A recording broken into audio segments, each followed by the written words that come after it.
Marius, wir werden zum Anfang singen von der über das spanische Heft, das erste Lied, Nummer 17.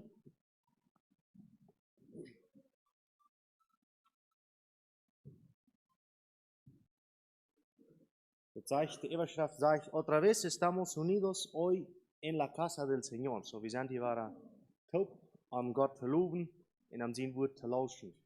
Nummer 17 über das spanische Heft.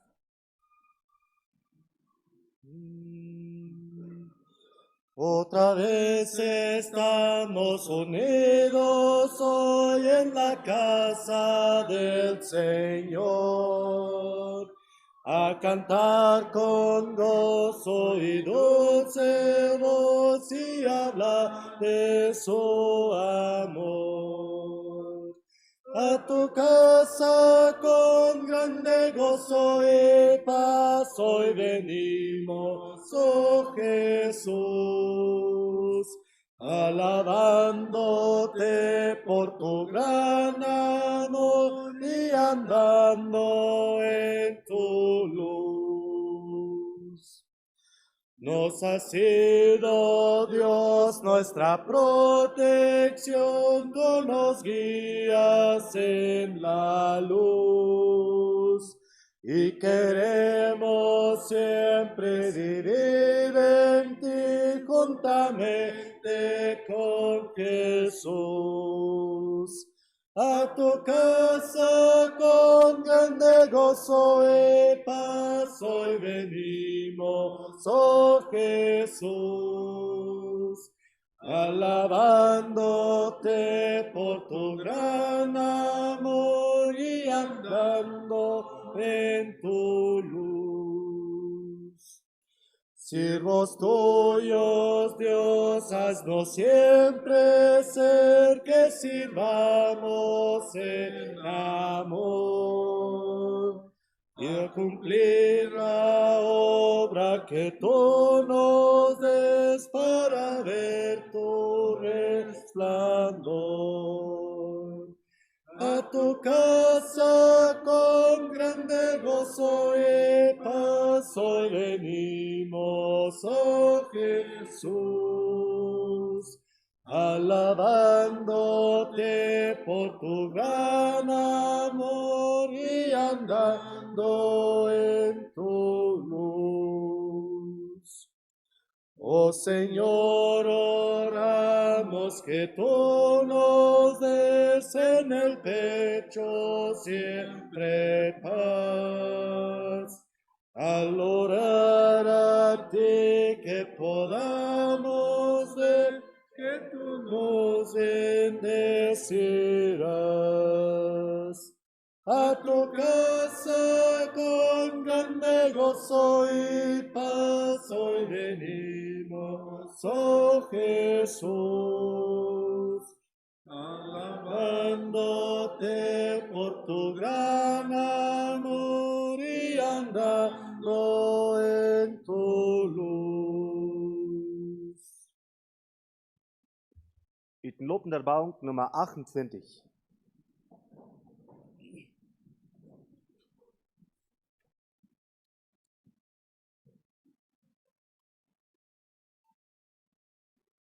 Nummer 28.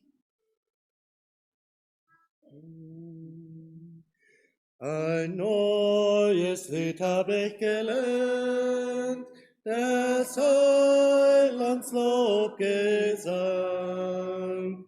Nun sing ich ihm erlöst befreit, mit frischem Liebesdrang. Es soll mein Leben lang dem Herrn mein Lobgesang. Ich singe ihm erlöst befreit mit ewigem Liebesdrang. Ein Lied des Friedens sing ich jetzt, denn Jesus gab mir Ruhe.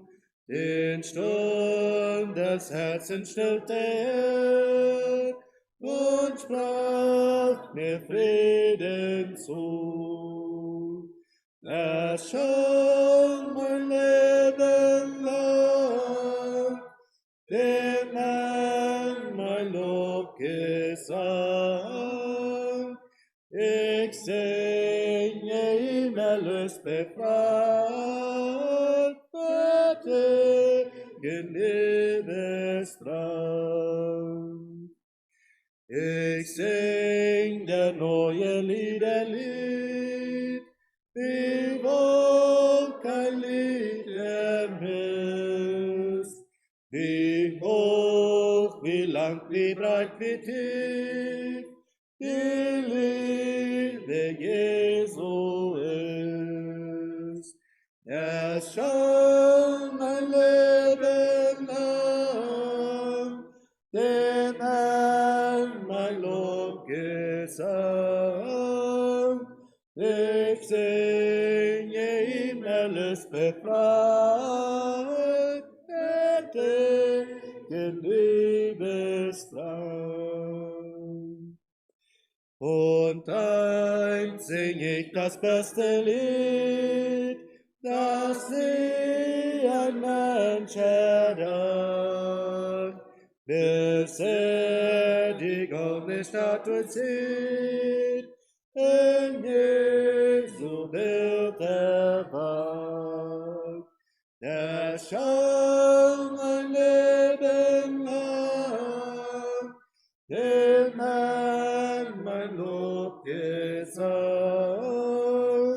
Ich singe ihm erlöst befreit, mit ewigen Liebesdrang.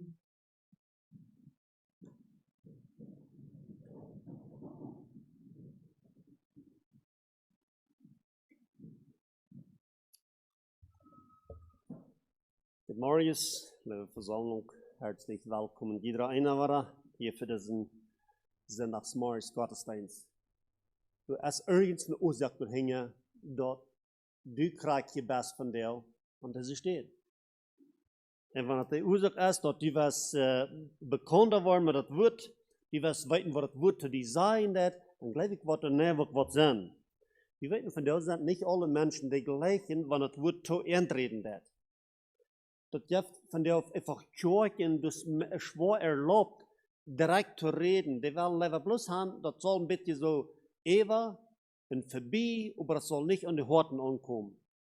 Und weil wir von der alle von dir sind, die wir einfach wollen, das wird gleich an unsere Horten ankommen. Kriegen dann, dass das damit einmal ein bisschen Schmerz geben wird, aber das Wort, das soll jedenfalls, einmal soll es bühen, nächstes Mal soll es Strophen, Sichtigen, Zurechtweisungen und einfach bewegen soll uns das Wort. Ich mag das von dir auch, kann es dort sein. Und hier so in dieser Einleitung in eine Sinnerschule und so, Leute, in der Botschaft. Aber für die Sinnerschulklassen rückkommen, dann muss ich ein paar Vers lesen, im Psalm 123. Ich hebe meine Augen auf zu dir, der du im Himmel sitzest. Siehe, wie die Augen der Knechte auf die Hände ihrer Herren sehen, wie die Augen der Magd auf die Hände ihrer Frau, also sehen unsere Augen auf den Herrn, unseren Gott, bis er uns gnädig werde. So ist eine Kirche vielleicht ab ihre Wirtsche checken, ihre Wirtsche zufriedenzustellen, ihre Wirtsche zu Dank zu leben, der Wunsch auszufallen, und so ist ein Arbeiter sein wird, soll, wenn es dort sein, einmal für sich den Wirt zufriedenzustellen, den zu Dank zu leben, den zu ehren. Sag ich das reich? So kicken unsere Augen ab nur Gott, von wo unsere Help einmal kommen wird, dort er uns war mit seiner Gnade leiden mocht. Und da braucht wir, da brauchen die Sinnerschullehrer, wenn sie in ihre Klassen gehen, dann brauchen sie durch, dass die Gnade Gottes mit in ist, dass Gott Gnade schenken wird, um das Wort durch so rüt zu bringen, dass er kann von Hort zu Hort kommen. Und kriegst du hier in der Einleitung in Botschaft, wir brauchen dort, dass Gottes Gnade mit uns gehen wird, das Wort reich zu verstehen und dort reich wieder zu reden. Und mocht wir dort von der Dienstweich dann anchecken, das ist Gottes Wort. Wieso manchmal unsere Gedanken damit anflechten, aber das soll niemals nicht von das Wort Gottes aufbrechen, muss das von der auch nicht der Fall sein. Ich frage je nur de Hauptneigen van gebeden. Leifrijk ik genoemd dat je God en voordat we komen des morgen heimel tot die we danken die voor deze gelegenheid, deze nieuwe gelegenheid wat die ons gegeven is. Krijg deze gelegenheid heb we bloos eenmaal. Help ons die rasch uit te kijken. Help ons die wertvoll te merken. Dat dit niet wat een verschwendete tijd zijn, dat het wat een erbauliche en eine Zurechtweisung sein, dass wir einfach wollen, den Wort lassen in unsere Horten ankommen. Magst du auch so in die Sinnerschulklassen sein, magst du auch nur in alle Leiden führen, dass sie wollen kann, abgebüht worden, und dass sie wollen, dass kann den Wort bekannt damit worden, und dass das Wort kann so im Psalm sein, dein Wort ist meines Fußes Leuchte und ein Licht auf meinem Wege, dass das Wort einfach so dort im Horten geprägt sein. Wir beten nach einmal war für die, die leiden, die krank sind, dass die alle was vollbar nur sind, und trösten, Geduld schenken, und wo immer die wollen, als auch die heilende Hand ausstreichen. Wir beten am dienen Segen für das wieder Gottesdienst in Jesus Namen. Amen.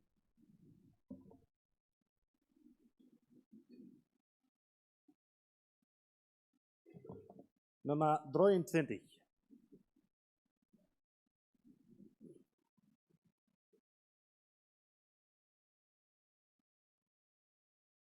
Nummer 23. Die Güte Gottes preisen soll meine Freude sein. Mein Leben soll beweisen, ich folge ihm allein. Ja, alle meine Gaben, die ganze Lebenszeit, soll mein Heiland haben, in seiner Herz geweiht. Soll mein Heiland haben, in sein Herz geweiht. Der Güte Gottes denken an jedem neuen Tag und möchten ein versenken, was er mir vermag. Gib Kraft, den Weg zu gehen, getrosten Glaubensmut. Denn Jesus mir ersehen, der Vater allein ist gut. Denn Jesus mir ersehen, der Vater allein ist gut. Der Güte Gottes denken in jedem Werk und Tun und Herz und Blicke lenken im Schaffen wie im Ruhm.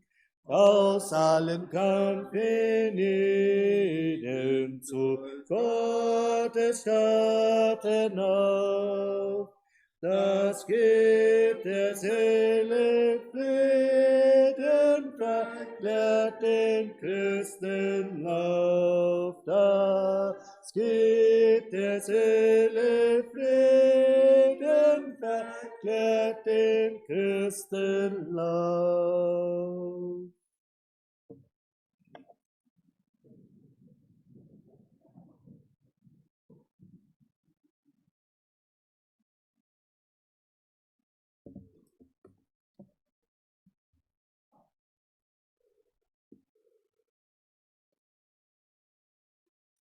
Ik denk even van deel, als je wat verder vieren, van den anvertrauten Sandner. Wir würden vielleicht, ich sollte morgen von den Arbeiter oder von der Kirche ein Heim, wat, vielleicht, wo wir da ein bisschen, muss ich sagen, das Bild ein bisschen klarer kriegen. Vielleicht würde einer oder andere sagen, ich die Arbeit krieg so, als mir die übergeben wird. Die Arbeiter wird vielleicht sagen, ich denke ganz korrekt so, als mir wird das sein, dass ich das soll tun. Und wo immer so ein Arbeiter dort ist, wo das korrekt so getan hat, als was der Wirt gesagt hat, dann hat er den Wirt eine Freude gemerkt, dann hat er den Wirt eine Ehe angetan damit. Korrekt so bei den Kirches. Wenn die Mames oder die Wirtschaft, wenn die Kirche eine Arbeit gegeben haben, und die Mama, die sitzt dort, die Kirche hat das bloß ganz korrekt so getan, als ich sehe. Die hat das nicht anders getan. Das hilft uns dort. Manchmal die Kirche oder die Arbeiter, dass sie denken, ich will nach mit Beter. Ich will nach mit Gebeter merken, aber so ich glaube, dass es ein bisschen besser ist, als die mir gerade gesagt haben. Dann hat die gewöhnlich nicht eine Ehe getan für die Wirtschaft oder für den Wirt. Aber wenn das so tut, als das ungeordnet ist, dann hat die eine Ehe getan. Dann fällt die Wirtschaft sich gut, dann fällt die Wirt sich gut, dass die etwas Kriegs getan hat.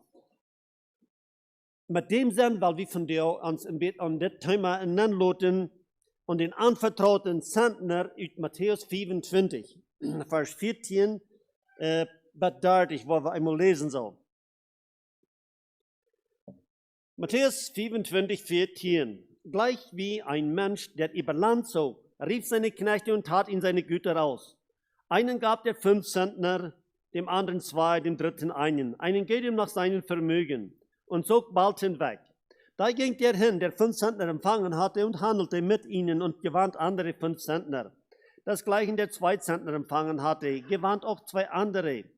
Der aber einen empfangen hatte, ging hin und machte eine Grube in die Erde und verbarg seines Herrn Geld. Über eine lange Zeit kam der Herr dieser Knechte und hielt Rechenschaft mit ihnen. Da trat er zu, der 5 Zentner empfangen hatte, und legte andere 5 Zentner dar und sprach, Herr, du hast mir 5 Zentner ausgetan, siehe da, ich habe damit 5 Zentner gewonnen. Da sprach sein Herr zu ihm, ei du frommer und getreuer Knecht, du bist über wenigem getreu gewesen, ich will dich über viel setzen, gehe ein zu deines Herrn Freude.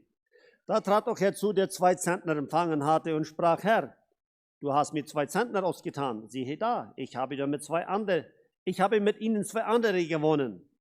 Sein Herr sprach zu ihm, ei du frommer und getreuer Knecht, du bist über wenigem getreu gewesen, ich will dich über viel setzen, gehe ein zu deines Herrn Freude. Da trat auch herzu, der einen Zentner empfangen hatte und sprach, Herr, ich wusste, dass du ein harter Mann bist, du schneidest, wo du nicht gesät hast, und sammelst, da du nicht gestreut hast, und fürchtete mich, ging hin und verbarg deinen Zentner in die Erde. Siehe, da hast du das deine. Sein Herr aber antwortete und sprach zu ihm, du Schalk und fauler Knecht, wusstest du, dass ich schneide, da ich nicht gesät habe, und sammle, da ich nicht gestreut habe? So sollst du mein Geld zu den Wechseln getan haben. Und wenn ich gekommen wäre, hätte ich das meine zu mir genommen mit Zinsen. Darum nehmt von ihm den Zentner und gebt es dem, der 10 Zentner hat. Dann wer da hat, dem wird gegeben werden, und er wird die Fülle haben. Wer aber nicht hat, dem wird auch, was er hat, genommen werden. Und den unnützen Knecht werft in die Finsternis hinaus, da wird sein Heulen und Zähne klappen. Wir waren gekart in 3 Gruppen nanstellen. Das ist ein karter Aufschnitt hier so.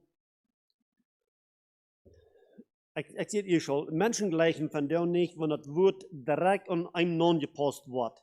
Die gleichen dort, wenn das irgendwie bloß schön ist und das hört sich gut und das wird wertvoll, vielleicht ein bisschen lustig und so wieder. Die wollen nicht, das Wort soll einfach, ich möchte jemand im Gebet die Bemerkung verändern. Das soll mich nicht verändern. Ich will einfach das sein, wer ich sein. Habe ich mir so einen Gedanken gehört? Ich will einfach das sein, wer ich sein. Na, wir können auch nicht selbst wir sein, als wer wir sind. Alles, was wir tun können, wir können uns verändern lassen, zu dort, was Gott von uns will. Das haben wir tun. Wir wollen nicht eine andere Person werden, wir sein, als Person, was wir wirklich sind, aber wir können uns hart verändern lassen. So, und nun wollen wir sein, wenn wir das hier wollen, das ist, was ich immer gehen, dann wollen wir sein, in so einer Gruppe von Menschen wird mein Weg von Denken, mein Weg von Leben nicht passen. Eine von den drei Worten wahrscheinlich. So, alle Menschen haben was gekriegt von Gott, woher Gott wird für Verantwortung stehen. Jeder einer. Vielleicht wird jene Banken sein, na, die sind vielleicht nicht ein Diakon, die sind nicht ein Prediger, wir sind nicht ein Evangelist und so wieder, nicht ein Counselor. Wenn die dort nicht sind, dort man sagt nicht, dort Gott nicht einen Zentner anvertraut hat, er hat du weh. Hier werden drei verschiedene. Einer, der hat wahrscheinlich ein bisschen nachschriftliche Verantwortung gekriegt, auch ein bisschen, dass er in der Arbeit schaffen wird. In der Arbeit wird da, wird dafür anchecken, dass der kann eine Schulverantwortung drehen, den kann er einen Teil übergeben. Wahrscheinlich wird er mehr kriegen, wenn man sagen, der wird nicht mehr, ab so einer steht angestellt worden, würde eine größere Verantwortung brauchen. Vielleicht, wenn du nicht würdest sagen, irgendwie eine große Maschinerie drehen, und diese Person, die wird vielleicht bloß gewarnt, vielleicht mit der Hack weiden, dann wird wahrscheinlich nicht sein, den du wollen anstellen. Aber, wenn die ich würden Stotje mit der Hack geschafft haben, und die wird sagt dann einmal, die kann auch mehr Verantwortung tragen, da würde dem vielleicht auch eine größere Verantwortung geben. So, hier wird ein Mensch, der kriegt 5 Zentner. Wir haben immer ein bisschen Bild merken, da wird einer von denen, was Großes drehen. Und das wird, der gibt ihm eine Verantwortung. Er will wegreisen. Wir wissen, das Gleichnis, das passt hier in Jesus Christus, was hier bei ihr gewesen ist, wo er hat Goven utgedeelt, wo er hat Zentner anvertraut und so weiter. Und der von der einmal nach Zentner anvertrauen, er ist hier weggereist. Er kommt ein Tag 3. Und er wird uns, mir und die, was er für sich für eine Verantwortung nehmen, so soll hier sein, dass er hält Rechenschaft mit ihnen. Wertvoll ist es hier so, dass das, was hier sagt, hier so, da ging hin, der 5 Zentner empfangen hatte und handelte mit ihnen. Du wird einer, der hat 5 Zentner, eine große Verantwortung, aber der ging hin und der handelt mit. Der deute was mit, der schaffte mit. Er lädt diese Dinge am Werk. Das ist wie auch würden sollen tun. Einfach diese an der Arbeit stellen.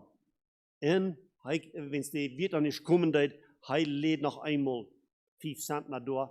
Und wenn es das hat sich vermehrt. Das wird nicht durch Stunden geblieben. Some von uns seien immer wahrer. Ich sind so in vielleicht ein Schub von Düne, die würden auch sein. Meine Schule ist so leer gewesen. Meine Schule ist so auf dem Level gewesen. Ich kann wenig tun. Reich schreiben vielleicht oder hauptgleich und knapp nach schreiben, dort, wo ich selbst lesen kann und so wieder. Vielleicht wird einer der anderen dort feiern. Ist das durch Stunden geblieben? Ist das durch Stunden geblieben? Wenn's ich, das irgendwo, was war das gewesen? 79, 78 vielleicht, war ich anfangen, nach der Kleingemeinde Kirche zu fahren. Ich würde schwor haben, wahrscheinlich in Matthäus, dort sind ja die bekannten Briefe, aber some von den Briefen der Bibel würde ich sehr schwer gefangen haben. Ich bringe noch mit some Beto. Besonders so, was der bloß ein paar Sieden haben, ist nicht ein sehr bekannt, was er sehr fertig abschlundet, dann fängt er das schwor. Ist das durchgeblieben? Ist das durchgeblieben? Wenn ich von dir mal sagen, das ist durchgeblieben, dann kann ich meist nicht anders sein, als dann habe ich den Zentner nicht angewandt, was Gott mir anvertraut hat. Dann habe ich ihn nicht angewandt.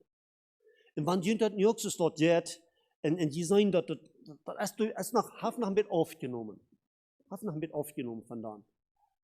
Dann gleich weg, sind ich geneigt, wenn ich auch sage, dann tut mich sehr gerne denken halten, dann sind ich geneigt zu denken, wir haben nicht angewandt.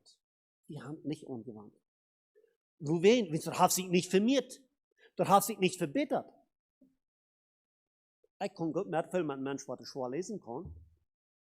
Dus ik had het ook zwaarder kunnen als ik van jou kon. Ik doe van jou nog meer graag lezen, maar ik had het maar nog zwaarder kunnen. En ik ben dankbaar van jou dat ik beter lezen kon. Weet je, de zaak is, we moeten dat aanwenden. We kunnen dat niet durchstehen lassen. We kunnen nicht bloß einmal denken, na ja, meine Eltern, die haben mir mal nicht nur die Schuld gegeben, und dort, wo wir eigentlich einfach durch sein, wo ich bin. Wahrscheinlich habe ich doch bloß einfach, den sind wir vielleicht noch begrobst, dass wir hier Luther noch wollen fingen, dem, was wir gekriegt haben. Wenn wir dort bet anwenden dann. Ich glaube von dir, was immer ich die Schuld, was ich gehört habe, die Darbschuld, was ich gehört habe, dat is mij van jou een help op een of andere steden. En ganz besonders is mij dat een help, wanneer ik dat weet wat ik geleerd heb, wanneer ik dat aanwenden waar dat ik dat vermeerderen kan. Ik weet niet, waar je dat jetzt van jou krijgt, en je dacht aan einfach Bibel lezen. Wie weten dat in de school, du musst wie lesen. Als we niet raar lezen, dan niet. Vielleicht als dat nog een beetje hard op vergeten wordt, krijg je wo näher wat weer. Als we raar lezen, dan. Ik kan jedenfalls niet sehr raar lezen. Aber von der. Ich will uns einfach aufmerksam machen. Von da, wo wir sind, uit de Schule rausgegangen, zum Beispiel. Ja, aber dann sagt der eine und der andere, aber ich habe dann alles liegen gelassen. Ja? Sonst viel passiert. Sonst auch in meinem Leben passiert. Dann sage ich uit de Schule wieder. Zu der Zeit wird sowieso lang nicht so drauf, dass es von der und Tag ist, mit der Arbeit und so weiter. Aber alles ein bisschen so liegen gelassen. Dort nicht versucht anzuwenden. Dann wird sich das doch nicht vermehren. Wenn wir von der, seid ihr zufrieden mit der Weisheit, mit dem Wort Gottes, was wir von der haben? Wenn wir sagen, no, ich bin nicht zufrieden mit dem, was ich weiß, weet je wat, dan moet we door wat om. Dan moet we de Bibel optaken, dan moet we door lezen. Anders wordt zich het niet vermeerderen. Dat wordt zich niet verbeteren. Bloos met wat we hier doen, dat is nog niet dat wat ons fehlen wird. Schön, wunderschön, dat we een verlangen hebben om Gottesdienst te komen en door te leren. Ik mag je van daar einfach zo 3 Centen zeggen hier zo, wo ik geleerd heb. Wenn ik in de banken zaten deed, en hoort wat die duinen geboven, bij wat de betere schulden gehad hadden, als wat ik had, wo die lezen deden. Dan hoort ik. Dan versuch ik dat einfach dienstweis te behouden, dat wanneer ik eens lezen wil ik dat ook zo start lezen. Wohin? Wens ik wist dat ik had vielleicht manchmal nicht die rechte Betonung auf den Worten so wieder. Wir können in den Bänken sitzen und horchen, und wir haben das auch gehört, aber vernehmen es noch war ein anderes Ding. So, wir machen den Zentner, was Gott uns anvertraut hat, den einfach sein zu verraten. Wohin? Wenn es Gott will, haben wir sollen an die Ehe bringen. Er will, dass die Ehe haben, dort den Zentner, was er uns gegeben hat, die soll sich vermehren.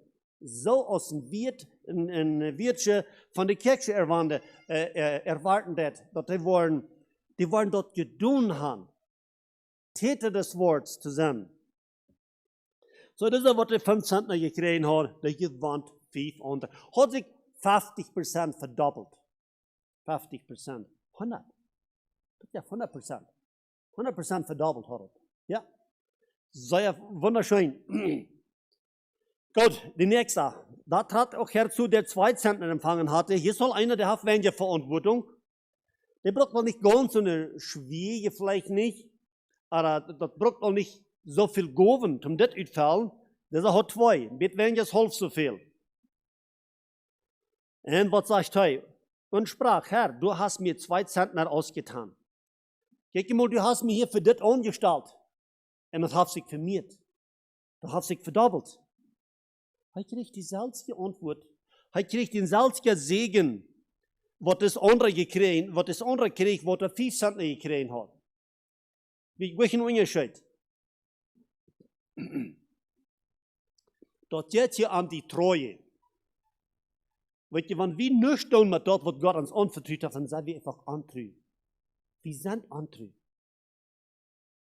Als het in 1. Korinther 2 oder 4 wordt het zijn, dat nun sucht man nicht mehr an den Haushalten, denn dass sie treu erfunden werden. Und so geht es auch mit diesen Zentner, was Gott uns anvertraut hat. Das geht nicht mehr aus bloß einfach treu sein. Und wenn wir treu sind, dann wird sich das vermehren. Das wird sich vermehren. Das ist die dieselbe Antwort, Vers 23. Der Herr sprach zu ihm, ei du frommer und getreuer Knecht, du bist über weinigem getreu gewesen. Ich will dich über viel setzen. Gehe ein zu deines Herrn Freude. Die erste, die 50 gekriegt hat, die sieht der Herr auch, du bist über wenig treu gewesen, ich will die über viel saten. Der, die 2 gekriegt hat, die sieht der Herr gleich dasselbe. Du bist über wenig treu gewesen, ich will die über viel saten. Da tat auch herzu, der einen Zentner empfangen hatte. Hier steht es nicht. Wir haben die erste Gruppe bekickt, der wurde gerade Verantwortung und Realen. Und dann haben wir die zweite Team mit denen gekickt, die nicht ganz eine große Verantwortung haben, ein bisschen kleinere, und fein ausgefällt. Ganz zufriedenstellend. Und dann kommt nur der, der einen Zentner gekriegt hat. Weil hier so ab dieser steht, erst hat man nicht mal, wo wir vielleicht stumm liegen. Die wissen nicht gleich, wo ein Zentner wir gekriegt haben. Die wissen nicht. Einige an andere Pfeiler, die würden vielleicht immer sagen, ich glaube nicht, dass ich mehr Hass ein Zentner. Und ich glaube, ein Kind mit Frauen, da würde ich sagen, das geht Kind auch zu stark. Einer andere würde vielleicht sagen, ja, mir geht das auch so, ich habe vielleicht mal ein Zentner. Ist das zu wenig, was der Herr geduldet hat? Hat der Herr die Arach getan? Ist das das Dessen, das hier gehen soll?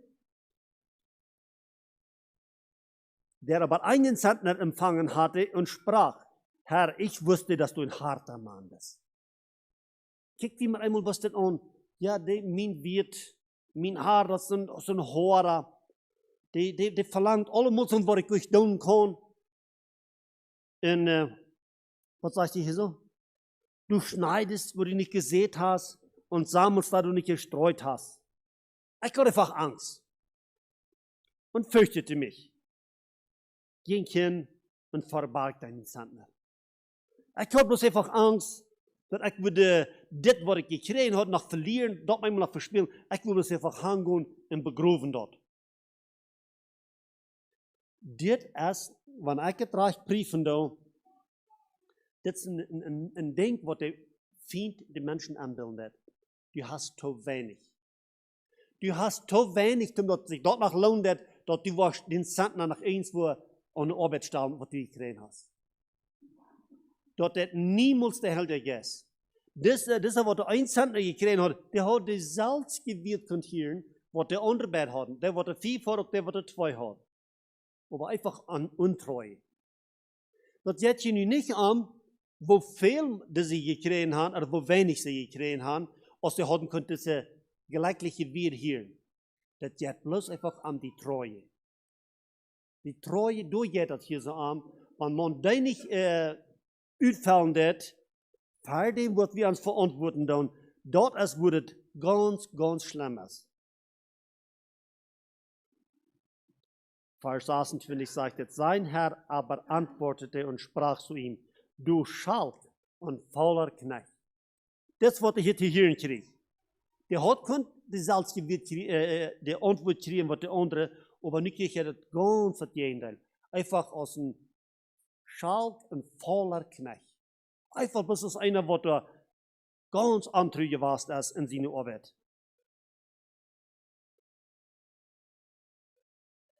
Wenn du das gewusst hast, sagt er hier wieder,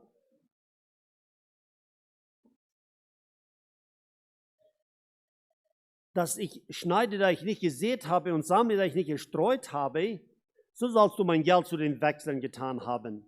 Und wenn ich gekommen wäre, hätte ich das meine zu mir genommen mit Zinsen. Du würdest danach in Wahrheit was sein. Du würdest danach in Wahrheit was sein, das anzuwenden. Wenn wir ein ganz natürliches Bild mitnehmen, zum Beispiel ein Bett Geld.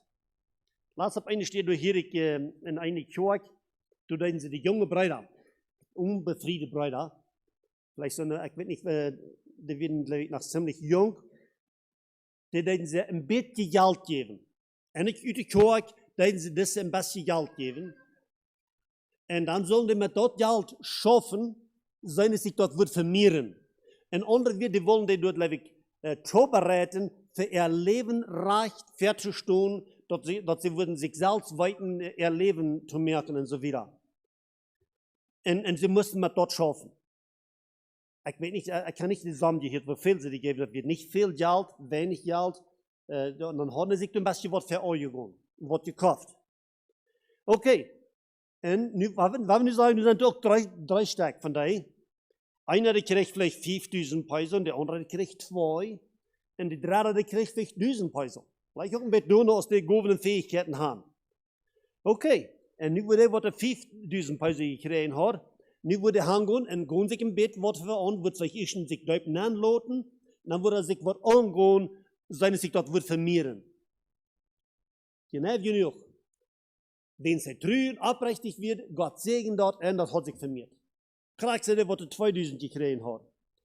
Aber der, was 1000 gekriegt hat, der würde immer so denken, aber ich will mir das bloß gar nicht.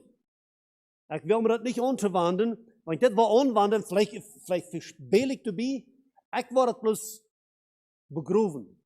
Und dann, wenn der Titel arm ist, war ich soll abwiesen, was ich damit getan habe, da war ich gesagt, das ist das, was ich da habe. Das ist dasselbe, was du mir gegeben hast. Da wurden diese Angestellten vielleicht auch zu denken, das sind was anvertrauen, dort halt nicht. Der merkt da nichts nicht von. Aber vielleicht würden sie gesagt haben, wo wenn das da nicht vielleicht diesen anderen Partner liehen, dann hat er vielleicht das vermehren. Ich merke hier nur ein Bild, ja. Ich hier ein Beispiel anführen. Wir haben hier so in Kapitel 25, Vers 44, so sagt jetzt, es steht, welcher ist aber nun ein treuer und kluger Knecht, den der Herr gesetzt hat über sein Gesinde, dass er ihm zur rechter Zeit Speise gebe. Selig ist der Knecht, wenn sein Herr kommt und findet ihn also tun. Wahrlich, ich sage euch, er wird ihn über alle seine Güter setzen. Die Treue, die den Menschen nachbringen. Die Treue, die bringt den Menschen wohin. Dort geht nun nicht an, wo wenig man Hafer, wo wenig man weit. Das geht hier so an die Treue. Und dort muss ich das hier so ans anführen, dass wir wollen uns dort beim Eiven in die Treue. Und das kann Jugend sein, das kann die jüngere Kinder sein. Wenn sie mal einmal sagen, dass Gott hat ihnen auch eine Gabe gegeben, einfach die anwenden, dann wird sich die vermehren. Dort entwickelt sich, dort kämpft wir an. So, daher, wir können nicht bloß alle Totchecker sein. Dann wird die Arbeit auch nicht getan. Dort ja so eine, die gleichen Totchecker, wo andere schaffen dann. Und dabei viel Fehler finden. Das ist einer der Punkte hier, viel Fehler, besonders schon sind wird. Von große Fehler und wo hart wird. Habe du, wenn so gedacht, dass es so hart wird, wenn er bloß einen Cent gekriegt hat, sagt hier so nicht so dort, aber jedenfalls beschuldigen, utbetern. Weil je mehr wir an der Arbeit sind, desto weniger, wo wir Fehler sein von dem, was der andere tut. Von der jaftet Menschen, die wollen von ihrer Jugendstellung nicht raufstoppen. In der Gebetszeit dann wird all erwähnt von Obrigkeiten, und besonders in Bolivien. Du jettet an, dass ein Mann, der will seinen Jugendamt nicht aufladen. Mir sagt das so, wenn die können Gottes Erkenntnis kriegen und dann den Platz annehmen, was Gott für ihn hat, können so glücklich sein, können so viel leichter sein und so viele Menschen das Leben aber viel, viel leichter merken. Da war eine Gruppe von Menschen, die hier in Eichendorf von dir, die wollten dankbar sein, froh sein, dass Gott den Sender ausgeteilt hat, wo viel, wenn wir uns nicht zu sehr mit beschäftigen, ich will das anwenden, und seine sich das vermehren wird. Wo Gott ihn gut segnen.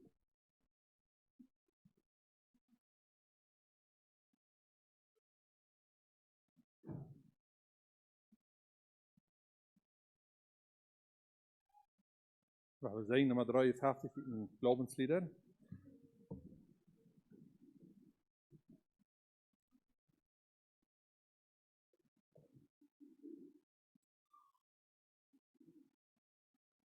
Nummer 53.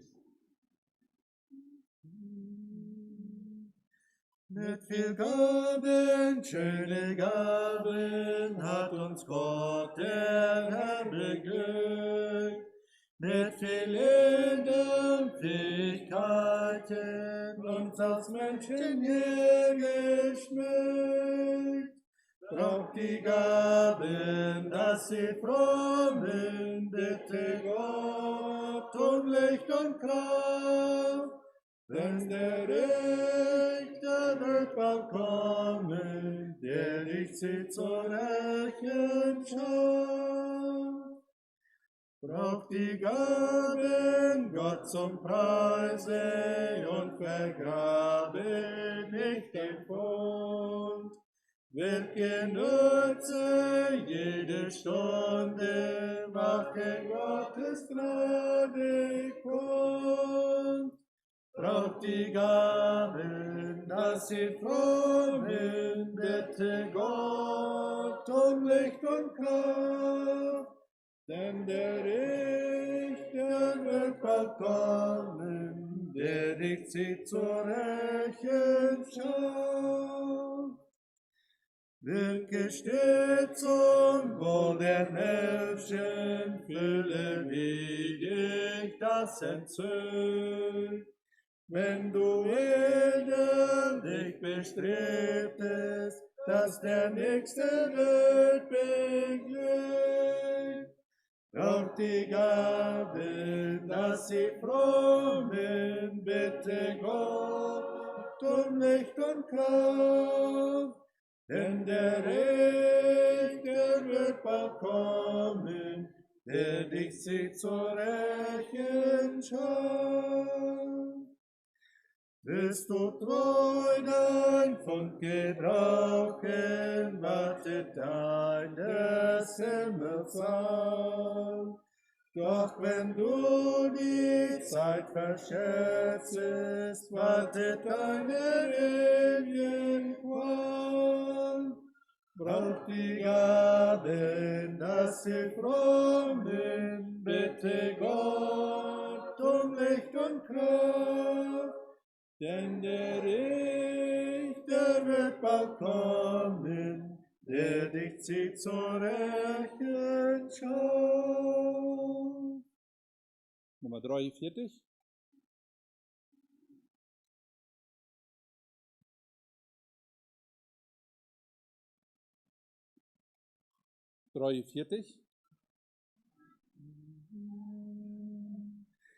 Jesu treu will ich dir dienen, denn du gabst dich ja für mich.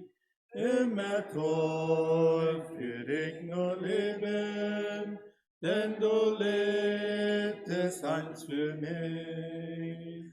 Treu, ja treu will ich dir dienen, treu im Leiden und in Not, treu für deine Wahrheit kämpfen, treu sein bis in den Tod. Wenn um mich die Stürme toben, die zum Besten du mir schenkst, will ich dich doch herzlich loben, deine Liebe mich erquickt.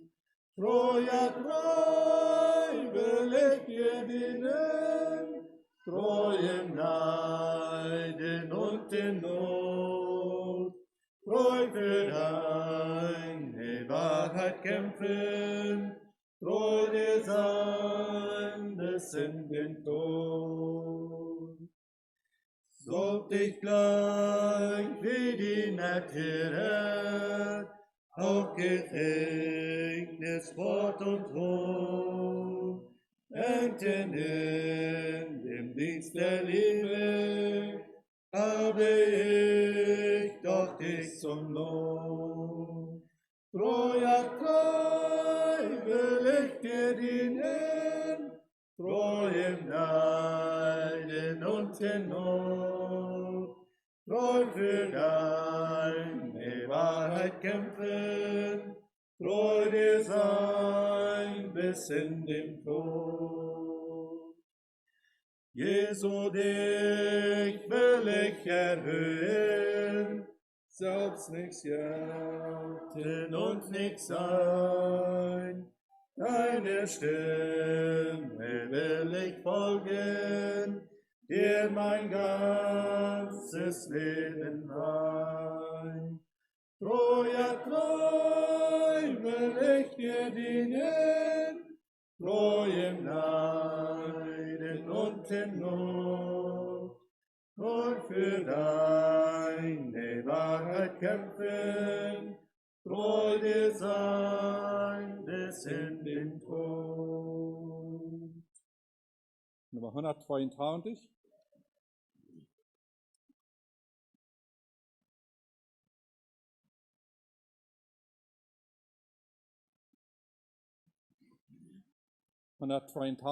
Wird Frauen abstimmen, wir passen das.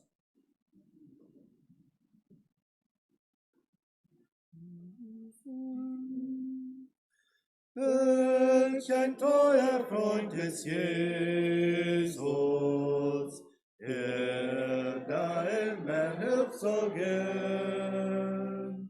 Welch ein Vorrecht ist zu bringen, alles im Gebet zum Herrn. Oft wird uns ein Frieden schüren, und die Ruhe ist uns fern, weil nicht immer gleich wir bringen, alles im Gebet zum Herrn. Komm in Prüfungen und Leiden, leuchtet dir kein Freudenstern. Sage nicht in solchen Stunden, komme im Gebet zum Herrn. Wenn die Not am allergrößten ist, die Hilfe dir nicht fern. Bringe, was dich ängstlich bringt, alles im Gebet zum Herrn. Bist du matt und schwer beladen, werdest du erquicken gern. Jesus ist der müden Stärke, gläubig kommen zu den Herrn. Stehst du einsam und verlassen, nimm allein zu trauen Herrn.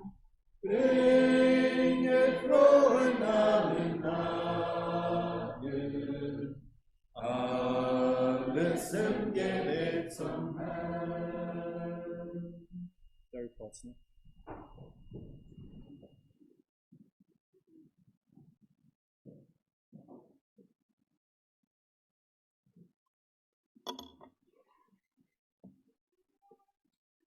Goed, van mijn zijde alle welkom vandaag zum Gottesdienst hier zo. Iedereen wat er gekomen is. Wir zijn hier zo wat we niet zoveel zijn. Ich schlich an die Schwester jedoch, sind die Schwester Ebfreisen, wat er zijn über dem Feierjahr in Alberta gewesen, sind drei gekommen, sie seien nur einmal zum Bleiben. So, welkom thuis, drei hier so. Ihr haben dann zwischen an Kontakt gehabt mit ihnen. In der Kapulletin kürzlich ein Baby, was sie haben. So, Ebfreisen hier so. Und auch sind die anderen, was sind Stücke abwesend gewesen. Benny Fern, recht behalten, haben wir ersten Sonntag, so Luciano Wollen. Da sind gekommen, drei gekommen, und dann habe ich auch Gast von anderen Distrikten. Wir haben hier einen Redner von Oasis, Abraham Zacharis, haben seine Frühen, eine Tochter sind gekommen, so willkommen hier so, hat die Botschaft. Und so sind wir auch von Alberta, von Two Hills, Ella Willingdon, ich weiß nicht, was ihr da nennen, Jaap Wolfen, ik weet niet wer nach Chan van vele Jahren drei. Frans Wolfen von Appellinie, so wie dann sehen, der als da sehen, Jaap, so wir treffen uns in Kanada, als wir so werden, sie sind hier so, mit ihrer Schwester von Elvaje, Top, hat er Niefels, okay, tschüss, so sind hier nach Meier. Einer andere sagt vielleicht nicht, aber willkommen jeder einer hier zum Gottesdienst. Ja, wenn wir uns Bulletin immer checken, hier Aufruf zur Andacht, du sprichst, ich bin reich und habe gar Saaten bedarf nichts und weißt nicht, dass du bist elend und jämmerlich, arm, blind und bloß. Jeder sagt, irgendwie sie es dort sehen, sagt Johannes 1,10, dass Johannes von Zeugen, und von seiner Fülle haben wir alle genommen, Gnade um Gnade. Er hat so viel, was er geben will, waren wir reutsam. Du in der Zitat sagst, Gott versucht immer, uns gute Dinge zu geben, aber unsere Hände sind zu voll, um sie zu empfangen. Das Problem ist dann bei uns, sei wie auch von der Bibel falsch buven. Hier, alle Gebetsstunden gehört morgens 8:30. Ein Teil wird hier so die Gebetsstunden werden, das Frieden mit zu sein.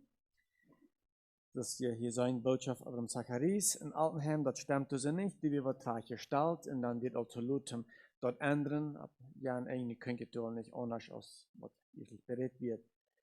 In Alberta sind die Schwester John Ungers noch, dann du sind in Grassy Lake in Island. Und ein Zeugnis, eine Mitteilung von der Arbeit im Zentrum, was Herrn Wolf getan hat, wo wir als nächste haben.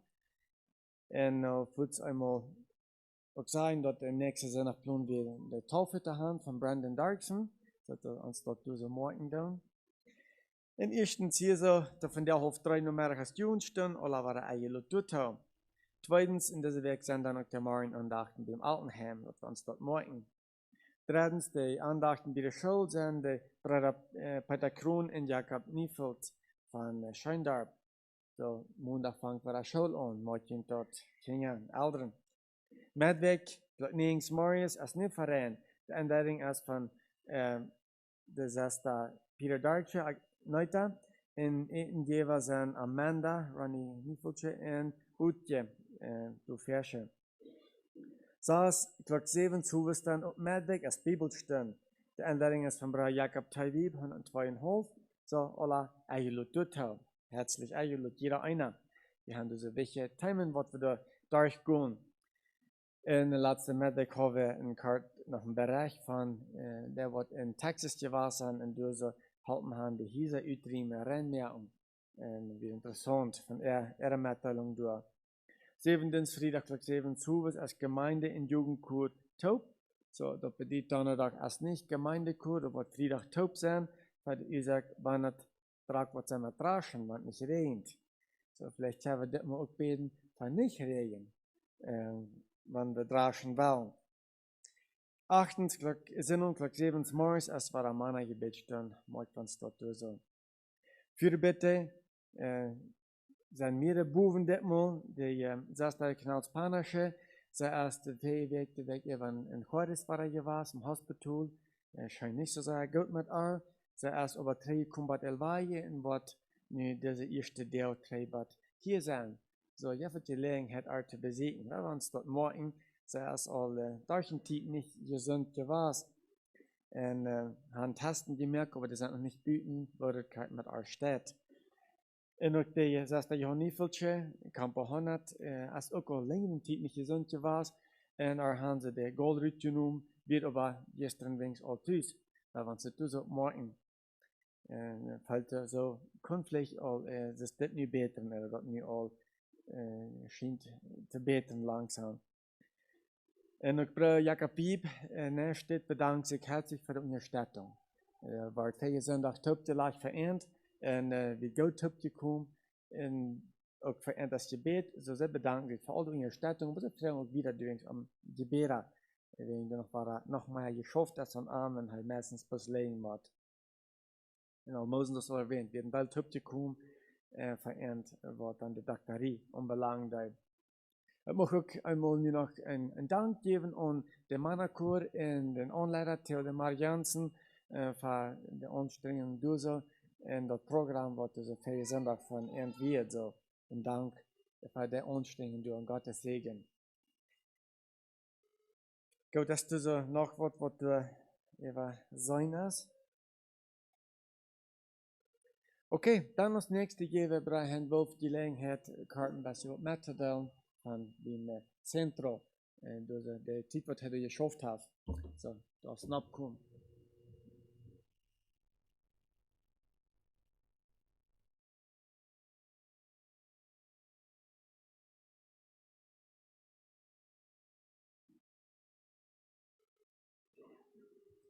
Ja, kom maar eens vallen.